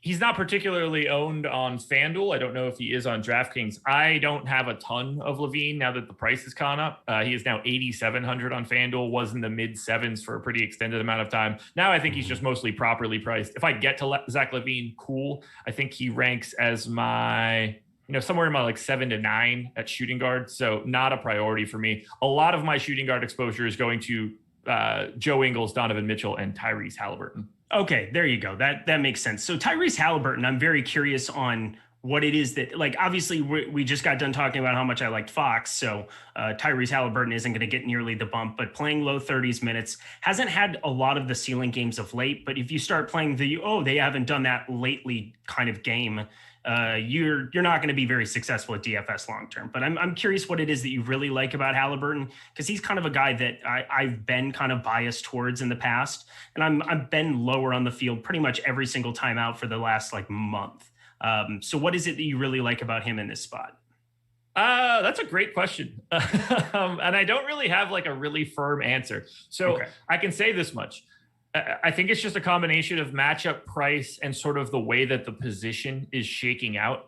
He hasn't been fantastic as of late. 0.83 FanDuel points per minute over the last 30 days. I think maybe he hit a little bit of a rookie wall, but I expect someone like Halliburton to actually break through that sort of wall. So in my model, he starts off before any adjustments, before taking anything into account, just like raw data from the past. He's a 0.93 FanDuel point per minute guy. So basically a 1/10 of a point more. And if I'm projecting him more at his normal rates, and I don't see the Pelicans as some sort of like negative matchup at all. So I basically have him projected at his normal rates. Taking a glance at Alex's projections, taking a glance around the industry on a per minute basis, everything is in line, right in that 0.93, 0.94 number. So when I give him that 0.94 at 32 minutes, I also think that there's a little bit more variability in his, because he does a little bit of everything. I actually like his sort of variance in a game because he can catch a couple additional stats in weird ways. I think that he just works better as a GPP play. I'd be more likely to take Halliburton in a GPP than I would in cash, which is odd right now. Right. Okay. So that I would agree with. I think I would be much more willing to try to target him in a ceiling perspective. And again, we're both playing tournaments, so that's kind of a moot point a little bit.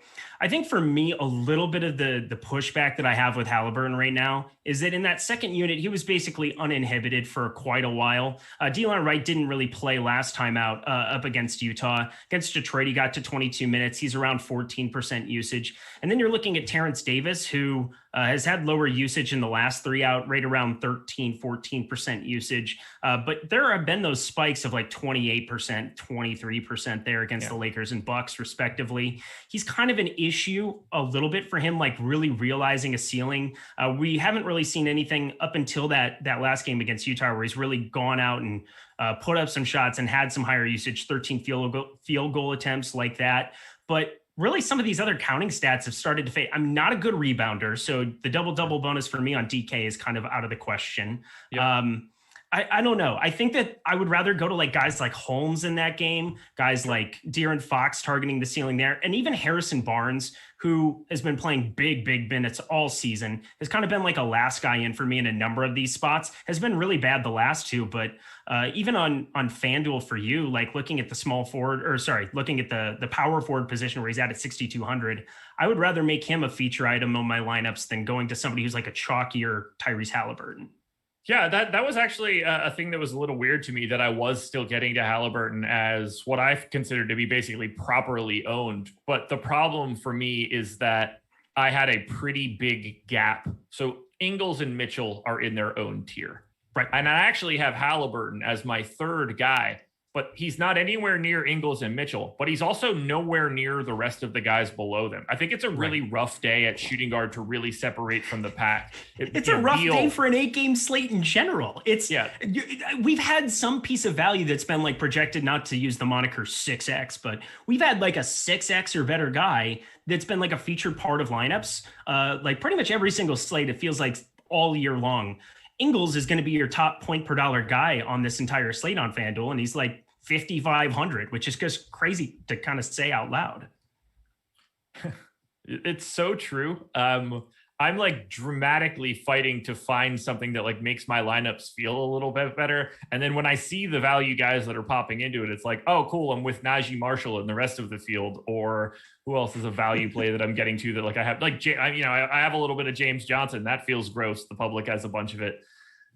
I'm trying to hope that I can find some guys that slip through the cracks at least a little bit. I think I'm more likely to be picking up my leverage in fades than me being dramatically over the field on super low owned guys. And if that happens to work out, I guess that works for me. I just saw one person ask a question: who's your most exposed power forward on FanDuel? I'm just going to answer this because it's so dramatic. I think it's Royce O'Neal, and it's not particularly close today.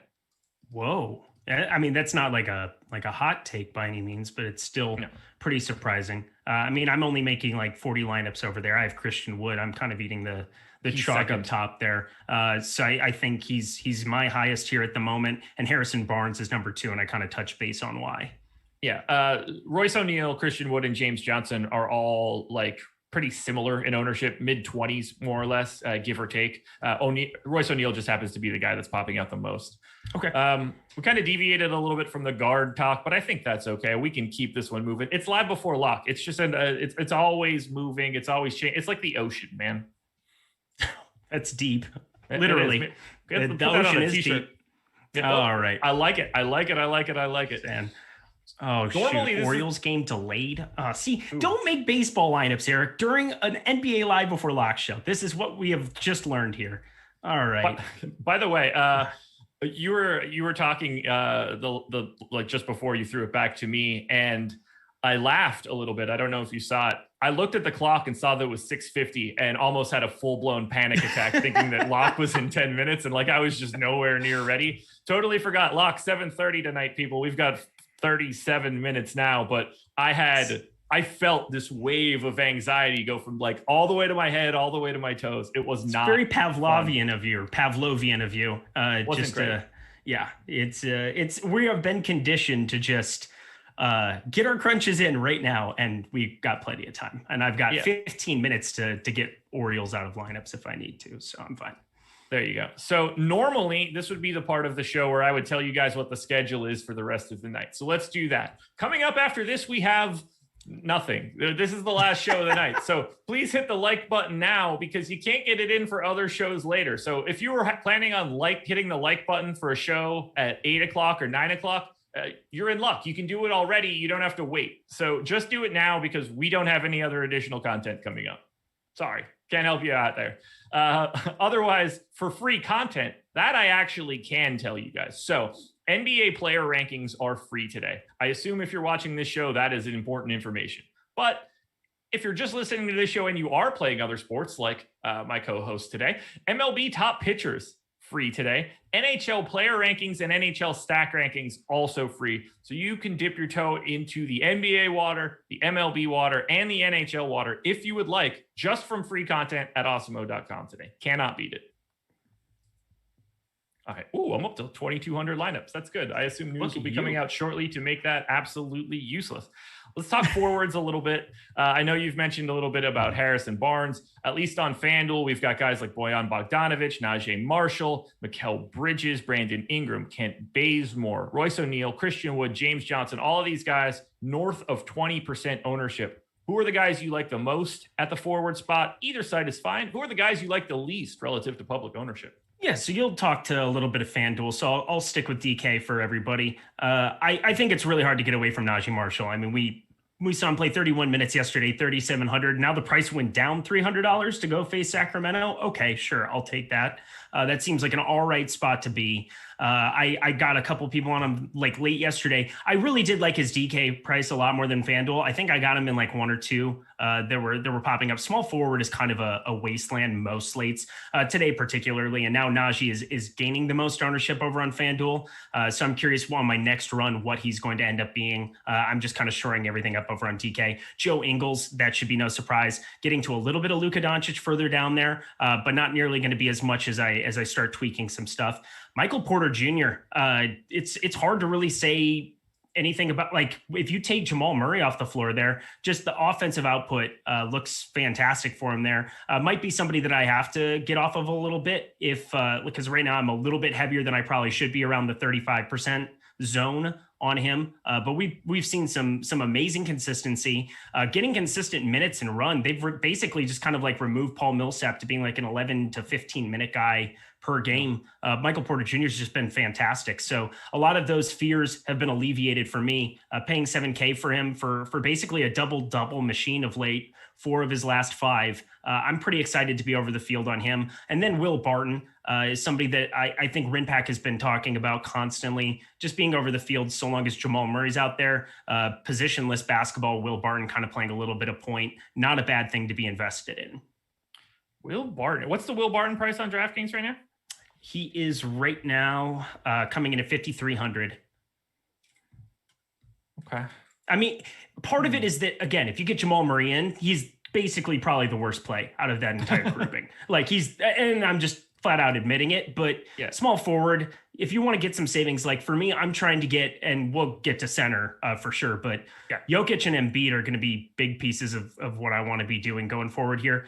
I am floored, like absolutely floored by Joel Embiid's ownership right now to a nauseating extent. And I was saying that on the tip off, and I'm just going to be going that direction again. So yeah, on DK, where you can play both him and Jokic, I'm going to try to find a lot of ways to uniquely combine the two, and I need Will Barton savings. Yeah, I have some Joel Embiid as well at the absolute zero ownership that we're projecting. By the way, Will Barton 6,100 on FanDuel, 5,300 on DraftKings. I was wondering why I wasn't seeing a single thing about Will Barton. Now that I see the salaries, it makes a little bit more sense, because Will Barton to me at 6,100 not quite in play on FanDuel. That would be wise. Yeah, so some of my more exposed forwards on FanDuel, and this won't be all that surprising. A lot of these guys are picking up ownership. Bojan Bogdanovic, a little bit, probably too much. Najee Marshall at 4,100, but it is small forward, a position that is, in my opinion, impossible today. Keldon Johnson, the guy that I'm getting over the field on. Michael Porter Jr. at 7,600, not picked.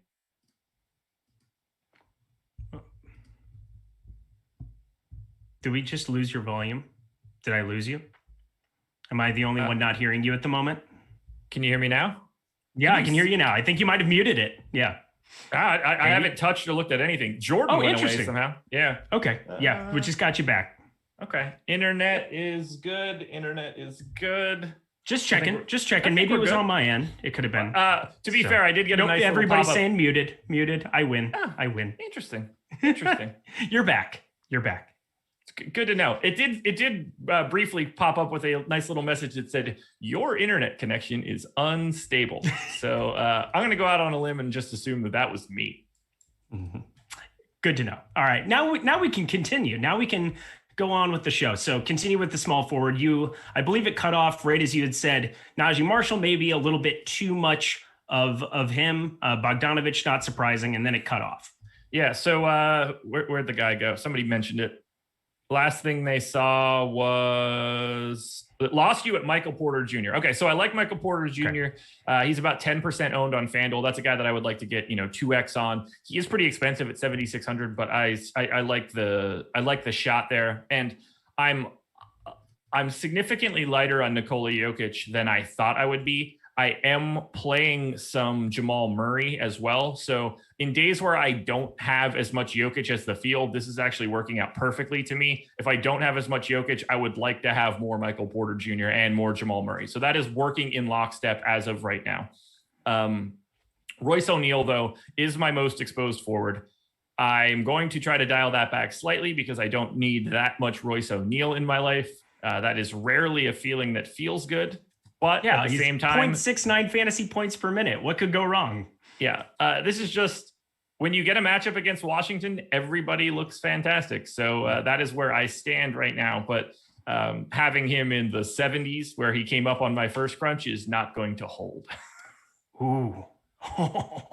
Yeah. Yeah, I recommend we can work that down a tash, like just a little bit going forward. Yeah, I'll be in the 50s in some way because he does grade out as my top power forward. We have his ownership right around 25%. Both he, Christian Wood, and James Johnson are all sort of projected for the same amount of ownership. And I have Royce O'Neal basically twice as likely to be in the optimal in comparison to James Johnson, which I feel like is pretty interesting.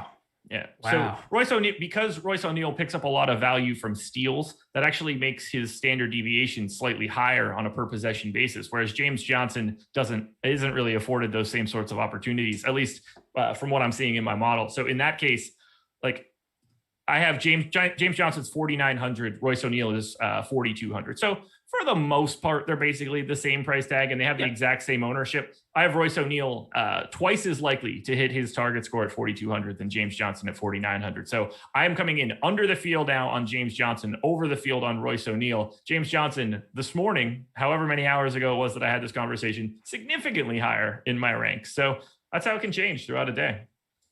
Ownership will do that too. I mean, Yeah. I don't think anybody saw him getting up to 25%. It was basically an afternoon of people going through box scores and finding James Johnson and being like, oh, I landed on him. That's great. He played 33 and 32 minutes. That's just automatically going to happen again, which I think it probably gets close to that again. I mean, 32 is kind of what we've got him pegged in for. I have him for 30. I think that makes a lot of sense. I don't know. It's somebody who isn't a terrible fantasy point per minute producer, basically 0.9 on the year as well. Have no problem getting to a little bit, but you do talk about the matchup, and also Royce O'Neal provides savings. And that's really kind of, he makes other things work. He's kind of a default of the position. Like outside of Zion, outside of Christian Wood, there's really not other guys that you're going to be paying up for by any means that you like would feel remiss without. Like Julius Randle's up against the Lakers in a 205 total. That's kind of a pass. Tobias Harris has Embiid back, pass. Draymond Green has played better, but he's 7,300 pass. Like it definitely sets up well for Royce O'Neal at 4,200 on FanDuel for sure. I'm actually going to be giving James Johnson just the slightest bump. I'm coming in a little bit further under the field than I want to on the guy that ranks third in my power forward rankings, but I'm also a little surprised. Do you have any thoughts on $4,100 Daniel Theis? He's just a guy that's popping weird for me because he picked up a couple extra numbers. He's 4,100 on FanDuel, and to me, he just looks like a kind of interesting value play. I mean, I can't figure out what they're doing with this Markkanen and Also Daniel true. Theis thing. Like, it's so frustrating because I would take some shots on Markkanen. I don't think I will today. And it always feels weird because I like going to him. I think, honestly, I would rather than going to Theis, because we do have some late news breaking opportunity for things. I think this might be an opportunity to just let it be known that Juan Toscano Anderson did start that second half against Houston, played okay. 3,700. If you're really trying to just pump the position, go way down there to 3,700 and make other things work rather than Daniel Theis, who, I mean, it's just going to be an erratic minutes thing going forward. Yep. And I think I would rather take somebody who I know is already cheap and could play around 18, 20 minutes and isn't going to completely burn me. Even for 400 more, Daniel Theis, 4,100, more popular. I think I'd be more inclined to take the shot on Toscano Anderson. I think that's a fair stance to take. I'm not excited about having the Theis that I do have, but I don't really mind it too much in the GPP. The Juan Toscano-Anderson piece really concerns me. I just have a hard time believing that Looney won't start against Jokic. Otherwise, I think that he just absolutely eats, especially coming off of what happened yesterday. If he's at all coming out salty, not having a big man on him is going to make him look pretty good. And if they are selling out on trying to guard Jokic without a center, Michael Porter Jr., I think, stands to catch quite a few outlet passes and, just hit, because Jokic is just going to be able to pass over the top of everybody. They won't have the size on the floor to really deal with him. So someone, whether that's Aaron Gordon or whether that's Michael Porter Jr., someone's going to benefit there. Do you have any Aaron Gordon? It's a mismatch. I have a little bit. I think I've been over the field on him quite a bit. Just early on in that we didn't know how it was going to shake out. And I felt like everybody kind of assumed it was just a steep downgrade. And let me take a look over on DK. What did I get him at?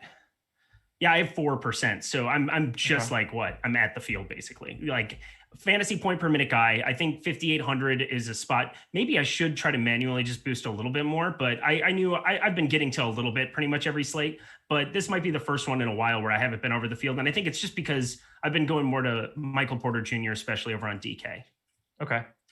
Let's make another little tweak here. 24 minutes to go, everybody. One last call. If you can, please hit that like button. Helps us out tremendously. I do want to touch a little bit on Odds Shopper. You can go to oddshopper.awesemo.com. And to me, it's the essential piece of my morning. It's where I grab my early morning lines to start just before the process show. If you want to shop for player props or any odds across multiple sports books, this is the key to being successful in sports betting nowadays. You can think you've got the picks and all that jazz. Chances are you don't, but you got to give yourself the best opportunity to win. And getting the best line that you can when you want to make that bet is going to help you tremendously. It's like playing a tournament that has overlay. It's not going to, if you're the only thing you're doing is betting -110 and -110 and -110, and there are books out there available at even money, or even just simply getting it at -105, those little bits of margins are massive. And you can go to Odds Shopper and you can track these bets. You can get alerts for these bets. There is plenty of notification features attached to Odds Shopper as well. It's an incredible product. I can't explain to you guys, like, I can still picture us having conversations about Odds Shopper before it even hit the interwebs. And I was just thinking to myself, like, oh my God, I'm going to use this every day. And I do. I absolutely do. It is my key source for lines. This is not just a sell job. If I got canned at Awesemo tomorrow, I would continue to use Odds Shopper because I think it's that good of a product. I just can't go anywhere else now to grab my lines. So go to oddshopper.awesemo.com and check it out. It's going to help you out, and it's not going to cost you a dime. Centers. So it's Andre Drummond season on FanDuel today. What else are you looking at? I know we already touched on a bit of Joel Embiid. I'm right there with you on Embiid. Like, at that ownership, I have to have him in large field GPPs. Yeah, we got news. Sorry, I don't mean to cut you off. Kyle Kuzma and Dennis Schroeder will play tonight.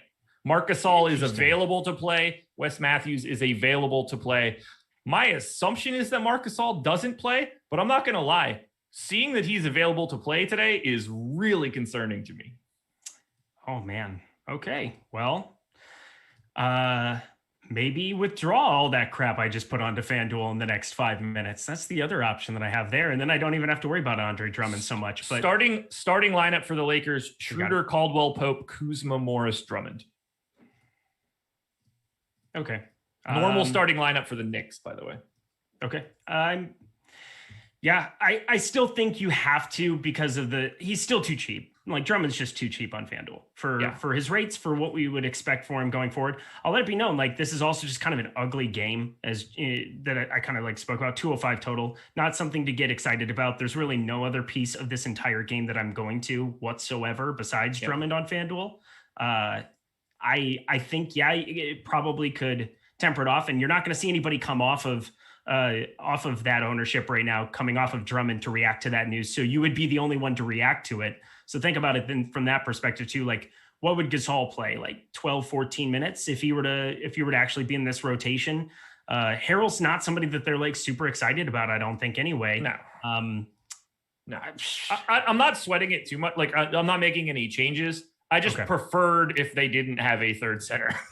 Yeah, it would be fantastic. I would also prefer that that Joel Embiid was the only Sixer on the court today. But I can't always have my way. I just can't. Well, I mean, he's basically the only Sixer because Ben Simmons is living in the abyss right now.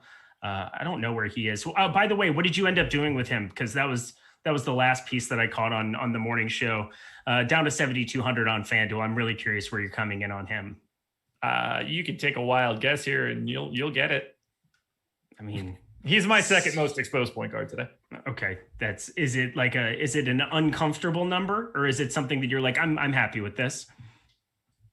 Both.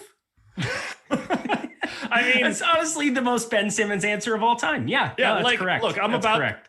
I'm just north of 30%. It's about 2x the field, which is not a fun way to think about how 30% of my lineups will die. But at the same time, like it's the proper amount based on the data. So like I'm not mad about it. If I could just cover up the names, I'd be like, okay, those ratios look great. And then if I move my hand away, it'd be like, yuck.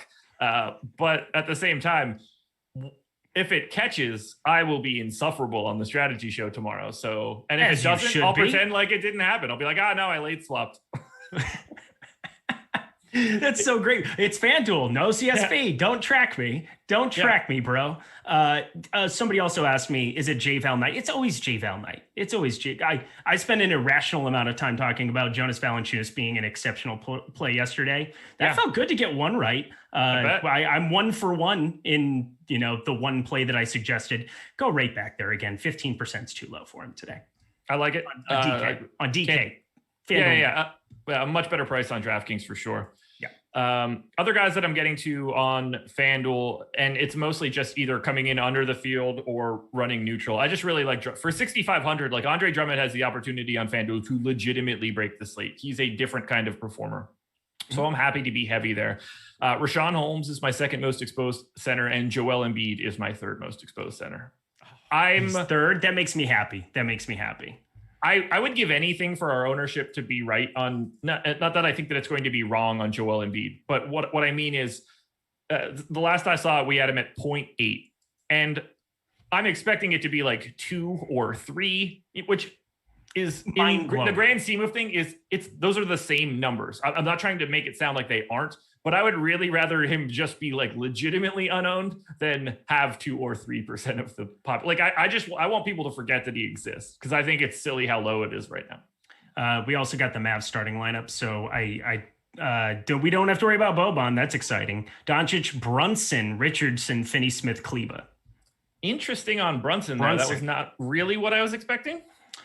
I thought Melly at the 4 was going to be a little bit more likely there. I also thought that it was reasonable that they could start JJ Redick just to control his minutes a little bit more, maybe 4 straight 4-minute stints for second quarter, third quarter, fourth quarter. The reason I say that is I think JJ Redick works better as a starter based on his warm-up routines.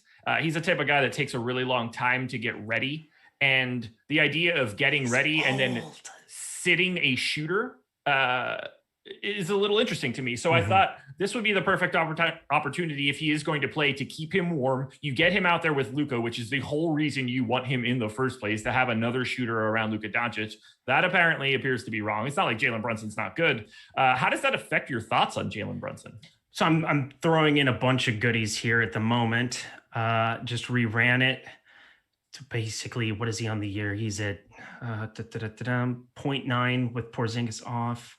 Okay, so that's going to be 20. I mean, I had him for 24 minutes. You got to put it up to like 27, 28. I'm going to get to a little bit. The big issue that you run into, like shooting guard on FanDuel, looking at that, I mean, Donovan Mitchell and Joe Ingles are both there. So that's that. I'm probably not going to get to him anywhere there. Let's see Brunson on DraftKings.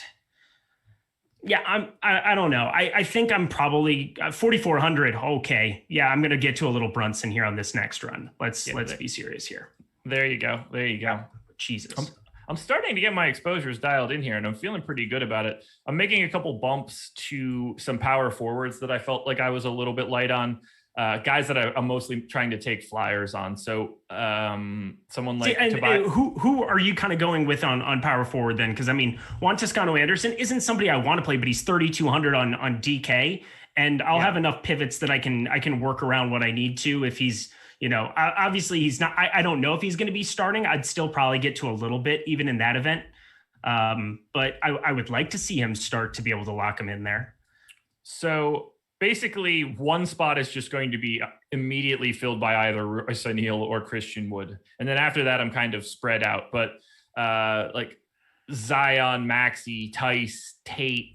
But the guy that I'm about to bump up right now actually is Tobias Harris, who's projected for 6% ownership on FanDuel. And that to me is just a guy that I kind of want to take a shot on in the spot. I like that. Yeah. Like I don't have a lot to say about Tobias Harris. I just think like at 6%, he's a guy that you'll never feel bad about having a little bit more of. Yeah, I don't obviously like him as a play today, but he's under 7%. Yeah. That's the time you take a shot on Tobias Harris. Right. As far as GPP plays go, like single digit Tobias Harris is worth a look, especially on this weird slate.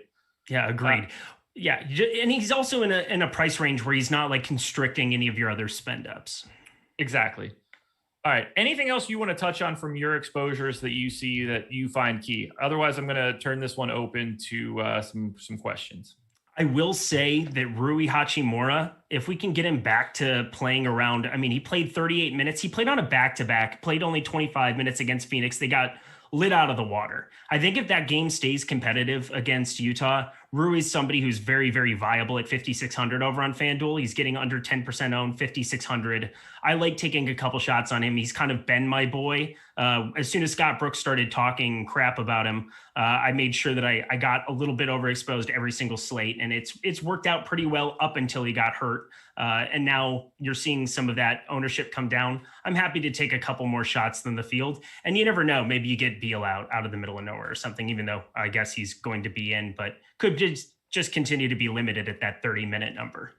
So at the exact same time that you mentioned Rui Hachimura, longtime Awesemo premium sub Ilya also asked about Rui Hachimura. Is Ilya your burner? Which would open up all sorts of insane things to the people of Premium Slack. And when this audio, which is probably like 5 seconds away from hitting Premium Slack, they're going to be like, I know. I'm going to start, I'll start doing shows like this. Hands up. There's nothing, no devices. I've got the iPad. I've got the MacBook Pro. I've got all the things just chilling. Wasn't me. Saw me in the corner. Wasn't me. What a great song. So good. What a great song. There's a like making of that entire like song. It's like a 20-minute, I think it's like a Vice documentary. It's incredible. Oh, Shaggy in that. I mean, Shaggy just crushes on that song. Also phenomenal, underrated music video. Yeah, very, very good. All right, let's start answering some questions. We're going to start here with Ilya. Why is no one playing? Oh, now it's it's still there. Why is nobody playing Rui Hachimura? No, I'm just kidding. We're not going. That's a great question. I'm very, very proud of you. You, sir, are sharp.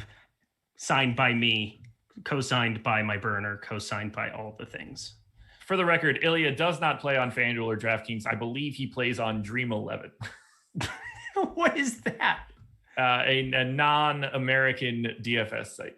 Amazing. All right, I'm scrolling back to some of these questions. Boban thoughts on FanDuel if he starts. He's not starting, so I have no thoughts. How do you guys feel about DeJounte Murray as a Morant pivot? Has a ceiling all the time. It's not anything to like scoff at. I think he's just getting a little bit, I don't know. Like he's right around 15% over on FanDuel. I don't know. I think you can do better with Simmons for a little bit less ownership. I would rather go to him, which is why I was curious about your thoughts on your boy. I don't know why you two have been intertwined. That's unfortunate for you. And then I'm okay with it. You are? Okay. Yeah. You're going to lean into this take until he goes off, and then you're inevitably going to be just the worst to be around for that next 24-hour period. Yeah, but again, like I also don't think it's as outlandish as it seems. Like if he's cratered and was like a 0.8 fantasy point per minute guy, I might not be screaming from the rafters, but he's still north of a fantasy point per minute. It doesn't take a lot to like fall into better stats in that case. At this price tag, this is where I want to buy low, and I'm going to do it. And you best believe if Ben Simmons goes for north of 50 tomorrow, I'm going out and trying to buy a Ben Simmons jersey before that show starts at 10 o'clock. I don't know how I could do that, and I don't even know where I would go because I don't get the sense that a lot of Ben Simmons jerseys are sold in North Carolina, but I'm going to certainly find out. Yeah, they're in the Jeff Gordon section. Yeah, when you say they're the Jeff Gordon section, we have a gigantic Jeff Gordon Chevrolet car dealership. Like there's a lot of Jeff Gordon down here. He is the Lord and Savior of North Carolina is what I remember. I dated a girl for like 4 or 5 years and lived in Hillsboro. And so we'd always go back and go visit there, and then we'd drive over to Winston and everywhere. And I was like, is Jeff Gordon the mayor of every town in North Carolina? I'm just curious. You ever go to the Wooden Nickel in Hillsboro? Great wings. Remember. No. Great wings. No. I'm sure I did. It's been a while. It's been a hot second. Fantastic wings. Highly recommended. I'm almost positive it's in Hillsboro, but definitely in that general area. Dude, North Carolina is incredible. Between Pinehurst, gotten to play some golf there in the junior golf days. Then you have the Outer Banks, which is where I learned to surf at. It was just the best. There you go. 9 minutes to go, everybody. Get ready for this one. Any thoughts on Buddy Hield in a FanDuel GPP? New Orleans gives up a ton of threes. If you listen to the Slate Starter podcast, you know the rift that I have with Rinpack and Buddy Hield. I just don't like him. I never like him in general. But that being said, he's shooting dependent. Can he spike an upside in this spot against the Pelicans? Absolutely. Not really getting a ton of ownership in any direction that I'm looking at. What is he over on FanDuel right now? Yeah, I mean, 5%. Sure, fire it up. Have a share. I'm going to get one share just so in the event that he does go off, he's going to be terrible today. Let it be known. But then I can at least be mad at Rinpack. It's good. All right. I think we're probably at a point where I should paste in some lineups so that I actually have them in. Any thoughts on MCW on DraftKings? That question could be more in line for you. Okay. Yeah. So Michael Carter-Williams was somebody that I was getting to a lot earlier. I think just kind of realizing how much Najee Harris really kind of allowed me to do whatever I wanted to at 3,400. Michael Porter Jr. at the small forward position. Like Michael Carter-Williams, I'm not looking to be going out of my way to use a point guard slot on him, but small forward kind of be where I'm looking at. But Najee Harris, Najee Marshall. I keep saying Harris. I don't know why. Najee Harris is the running back, right? I was going to say, did you go to Miami? Yeah, he definitely did. Najee Marshall and then Joe Ingles. I don't need to go to as much over on small forward, but I think Adam talked on the last show a little bit. I mean, if you saw a minutes upside for him there, definitely going to be opportunity for him going forward, but capped at those mid-20s minutes, I don't really feel like either way about him. Okay. Have we gotten an ownership update in a while? No, we have not, which is fine by me. Nothing's really changed, so... other than Jalen Brunson starting, but that's not going to like swing all that much. That's what I am curious about is hearing if you get to any of him over on FanDuel. I forced him in a little bit more actually. Okay. Because I mean, then if you nuke it, because I was getting to none. I saw that we ended up basically keeping the same minutes for him, which is fine. I liked him as a contrarian option in GPPs before the news hit.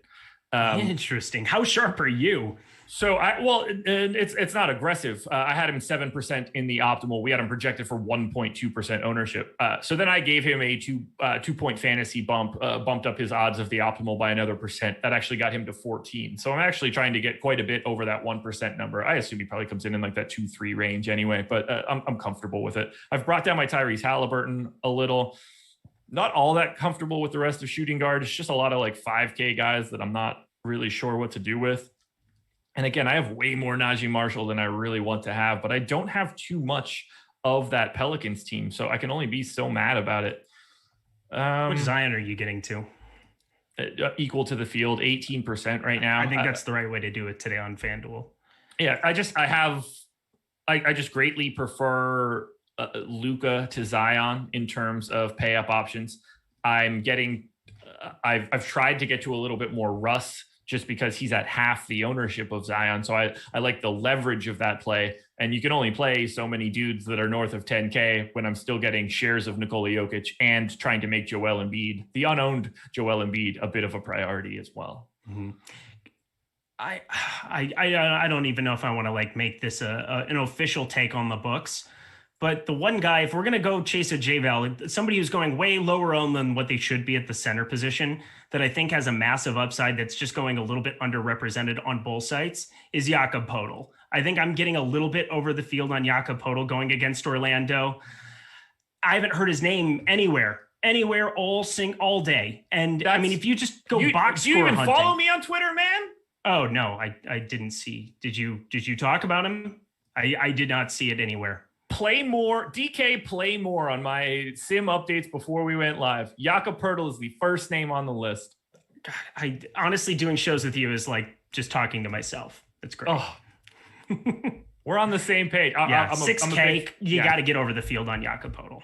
I agree. I have 5% on FanDuel where he's unowned at 7K. So that's how much I think that he should be played on DK. By the way, we got a super chat from Jordan Reeves, and it's a quick one. Rashawn Holmes or Andre Drummond in FanDuel cash? I think that has to be Andre Drummond. Yes, agreed. Not that I like Holmes and he's my second most exposed center, but in terms of a cash game, he's slightly cheaper, slightly more popular, and I think a better individual play. Yeah, and I mean, the one thing is you can play Holmes at power forward. So if you want to get creative in a tournament sweep, but in cash, just play the more popular guy. Holmes is like unowned. Yes, absolutely. Well, I think that I just have to call it a day here on these lineups. I haven't made any other additional tweaks. I would like to if I could, but I don't see anything that immediately jumps. There are so many guys that I want to get more of, but then I have to sacrifice guys that I don't want to not have. Like might as well do it now. Highest exposed players on FanDuel: Royce O'Neal, Joe Ingles, Bojan Bogdanovic, Andre Drummond, Luka Doncic, Christian Wood, Donovan Mitchell. That's 7. 3 more: Ben Simmons, Tyrese Halliburton, Keldon Johnson. That sounds pretty freaking good to me. Over on DK for me right now goes Najee Marshall, Joe Ingles, Jalen Brunson now getting into 45% of my lineups. That's good times. Yeah. Donovan Mitchell, Rudy Gobert, Russell Westbrook, De'Aaron Fox, Royce O'Neal. I like it. 4 minutes to go, guys, until lock. Step it up. If you're not in, get in. What else do we have here? Brock says, I like Daniel Tice at 3,300 on DraftKings in a rational amount. Please help. I don't think that you should like him in a rational amount, but I think that Daniel Tice is a really nice GPP play at 3,300. Yep. Although I'm going to be perfectly honest, right now, I don't know what his ownership is on DraftKings. So let me look to make sure that I'm not misleading. I don't even know if you could tell 14, me he played doesn't 12. matter. No, it doesn't, because he's playing 12 minutes or he's playing 25. So Enjoy that. Good times. Yeah. Look, at 3,300, even if that goes incredibly wrong, that does not submarine your lineup. Yep. Agreed. That easy. All right. I am down to 20% Embiid on DK, which is still, I don't know, 6x the field. So whatever. I'm happy with that. I honestly wouldn't mind having more. I just don't really have a natural way to do it because I just, even with the differential in ownership, I just think that Andre Drummond is such a good play that I want to be above the field as well. I fully agree on FanDuel. Yeah, and it can go wrong, obviously, but I like that. The times that it goes right, you're going to need him. That's the problem. Like he's just significantly, like his price is just wrong. It's wrong. Yeah, it really is. It truly is. Guys, 2 more minutes. Final question. Another super chat from Jordan Reeves. Caruso or RJ Hampton for cash on FanDuel? That answer would be neither. Neither. I almost had a heart attack. Also, I wouldn't even play them in a GPP today. I don't think I have Caruso. Yeah, if you were to have Caruso, it would be him. But I wouldn't do it with either of them. I don't have a share of either one of those guys in a GPP. So Jordan, please don't play either one of those guys in cash on FanDuel. I hope that we could save you before these next 2 minutes are up, but you don't. Those are the wrong guys to look at. Can't save everybody, Josh. Can't save everybody. No, I don't even know how expensive is Caruso, so I can get an idea of what he's looking at. 4K shooting guard. There's nobody Caruso's in point that guard. range. Caruso's point guard, 4K. Oh, is he? Yeah, he's point guard on FanDuel. I know that. So Alec Burks is the name directly. So I have everybody in alphabetical order. Alec Burks shooting guard is the SG directly above it. Yeah. So 4K. I'm not playing cash, but Ja Morant has to probably be one of them because he's just cheaper for his situation at 7,100. So play him and play X, whoever fits in the other spot. Yeah, the pay down. It's not a pay down point guard cash game play today. Like the best possible cash game plays at point guard. Honestly, Jordan Poole is sort of an option. He actually is getting a little bit of ownership, not from me, but he is. But like Luka, Ja Morant, Steph Curry, DeJounte Murray, De'Aaron Fox, Ben Simmons, like those are the guys that are getting any sort of ownership. Whoever you think are the best plays in that are all still priced at 7K or more. So, but it doesn't matter any longer. I hope you got your lineup in because we are locked. Eric, any final thoughts before we get out of here? Wasn't me. Perfect. Wasn't me. That's what I like to hear. Guys, hit the like button on your way out the door. Subscribe to the channel. Hit the notification bell so you know when everything goes live. Watch the Slate Starter or listen to the Slate Starter. Do both. Watch it and listen to it. That way you get the best of both worlds. Beat me to the punch so you guys have all of the information when you get to the Process Show at 6:30 a.m. Eastern Time. Give a shout out to Jordan Klein for being the best producer in the business behind the virtual glass. Good luck tonight, everybody. Have fun. Keep your eyes peeled on the news at Osmo NBA on Twitter. And good luck. Yeet. Boom, boom. Rat-tat-tat-tat-tat-tat.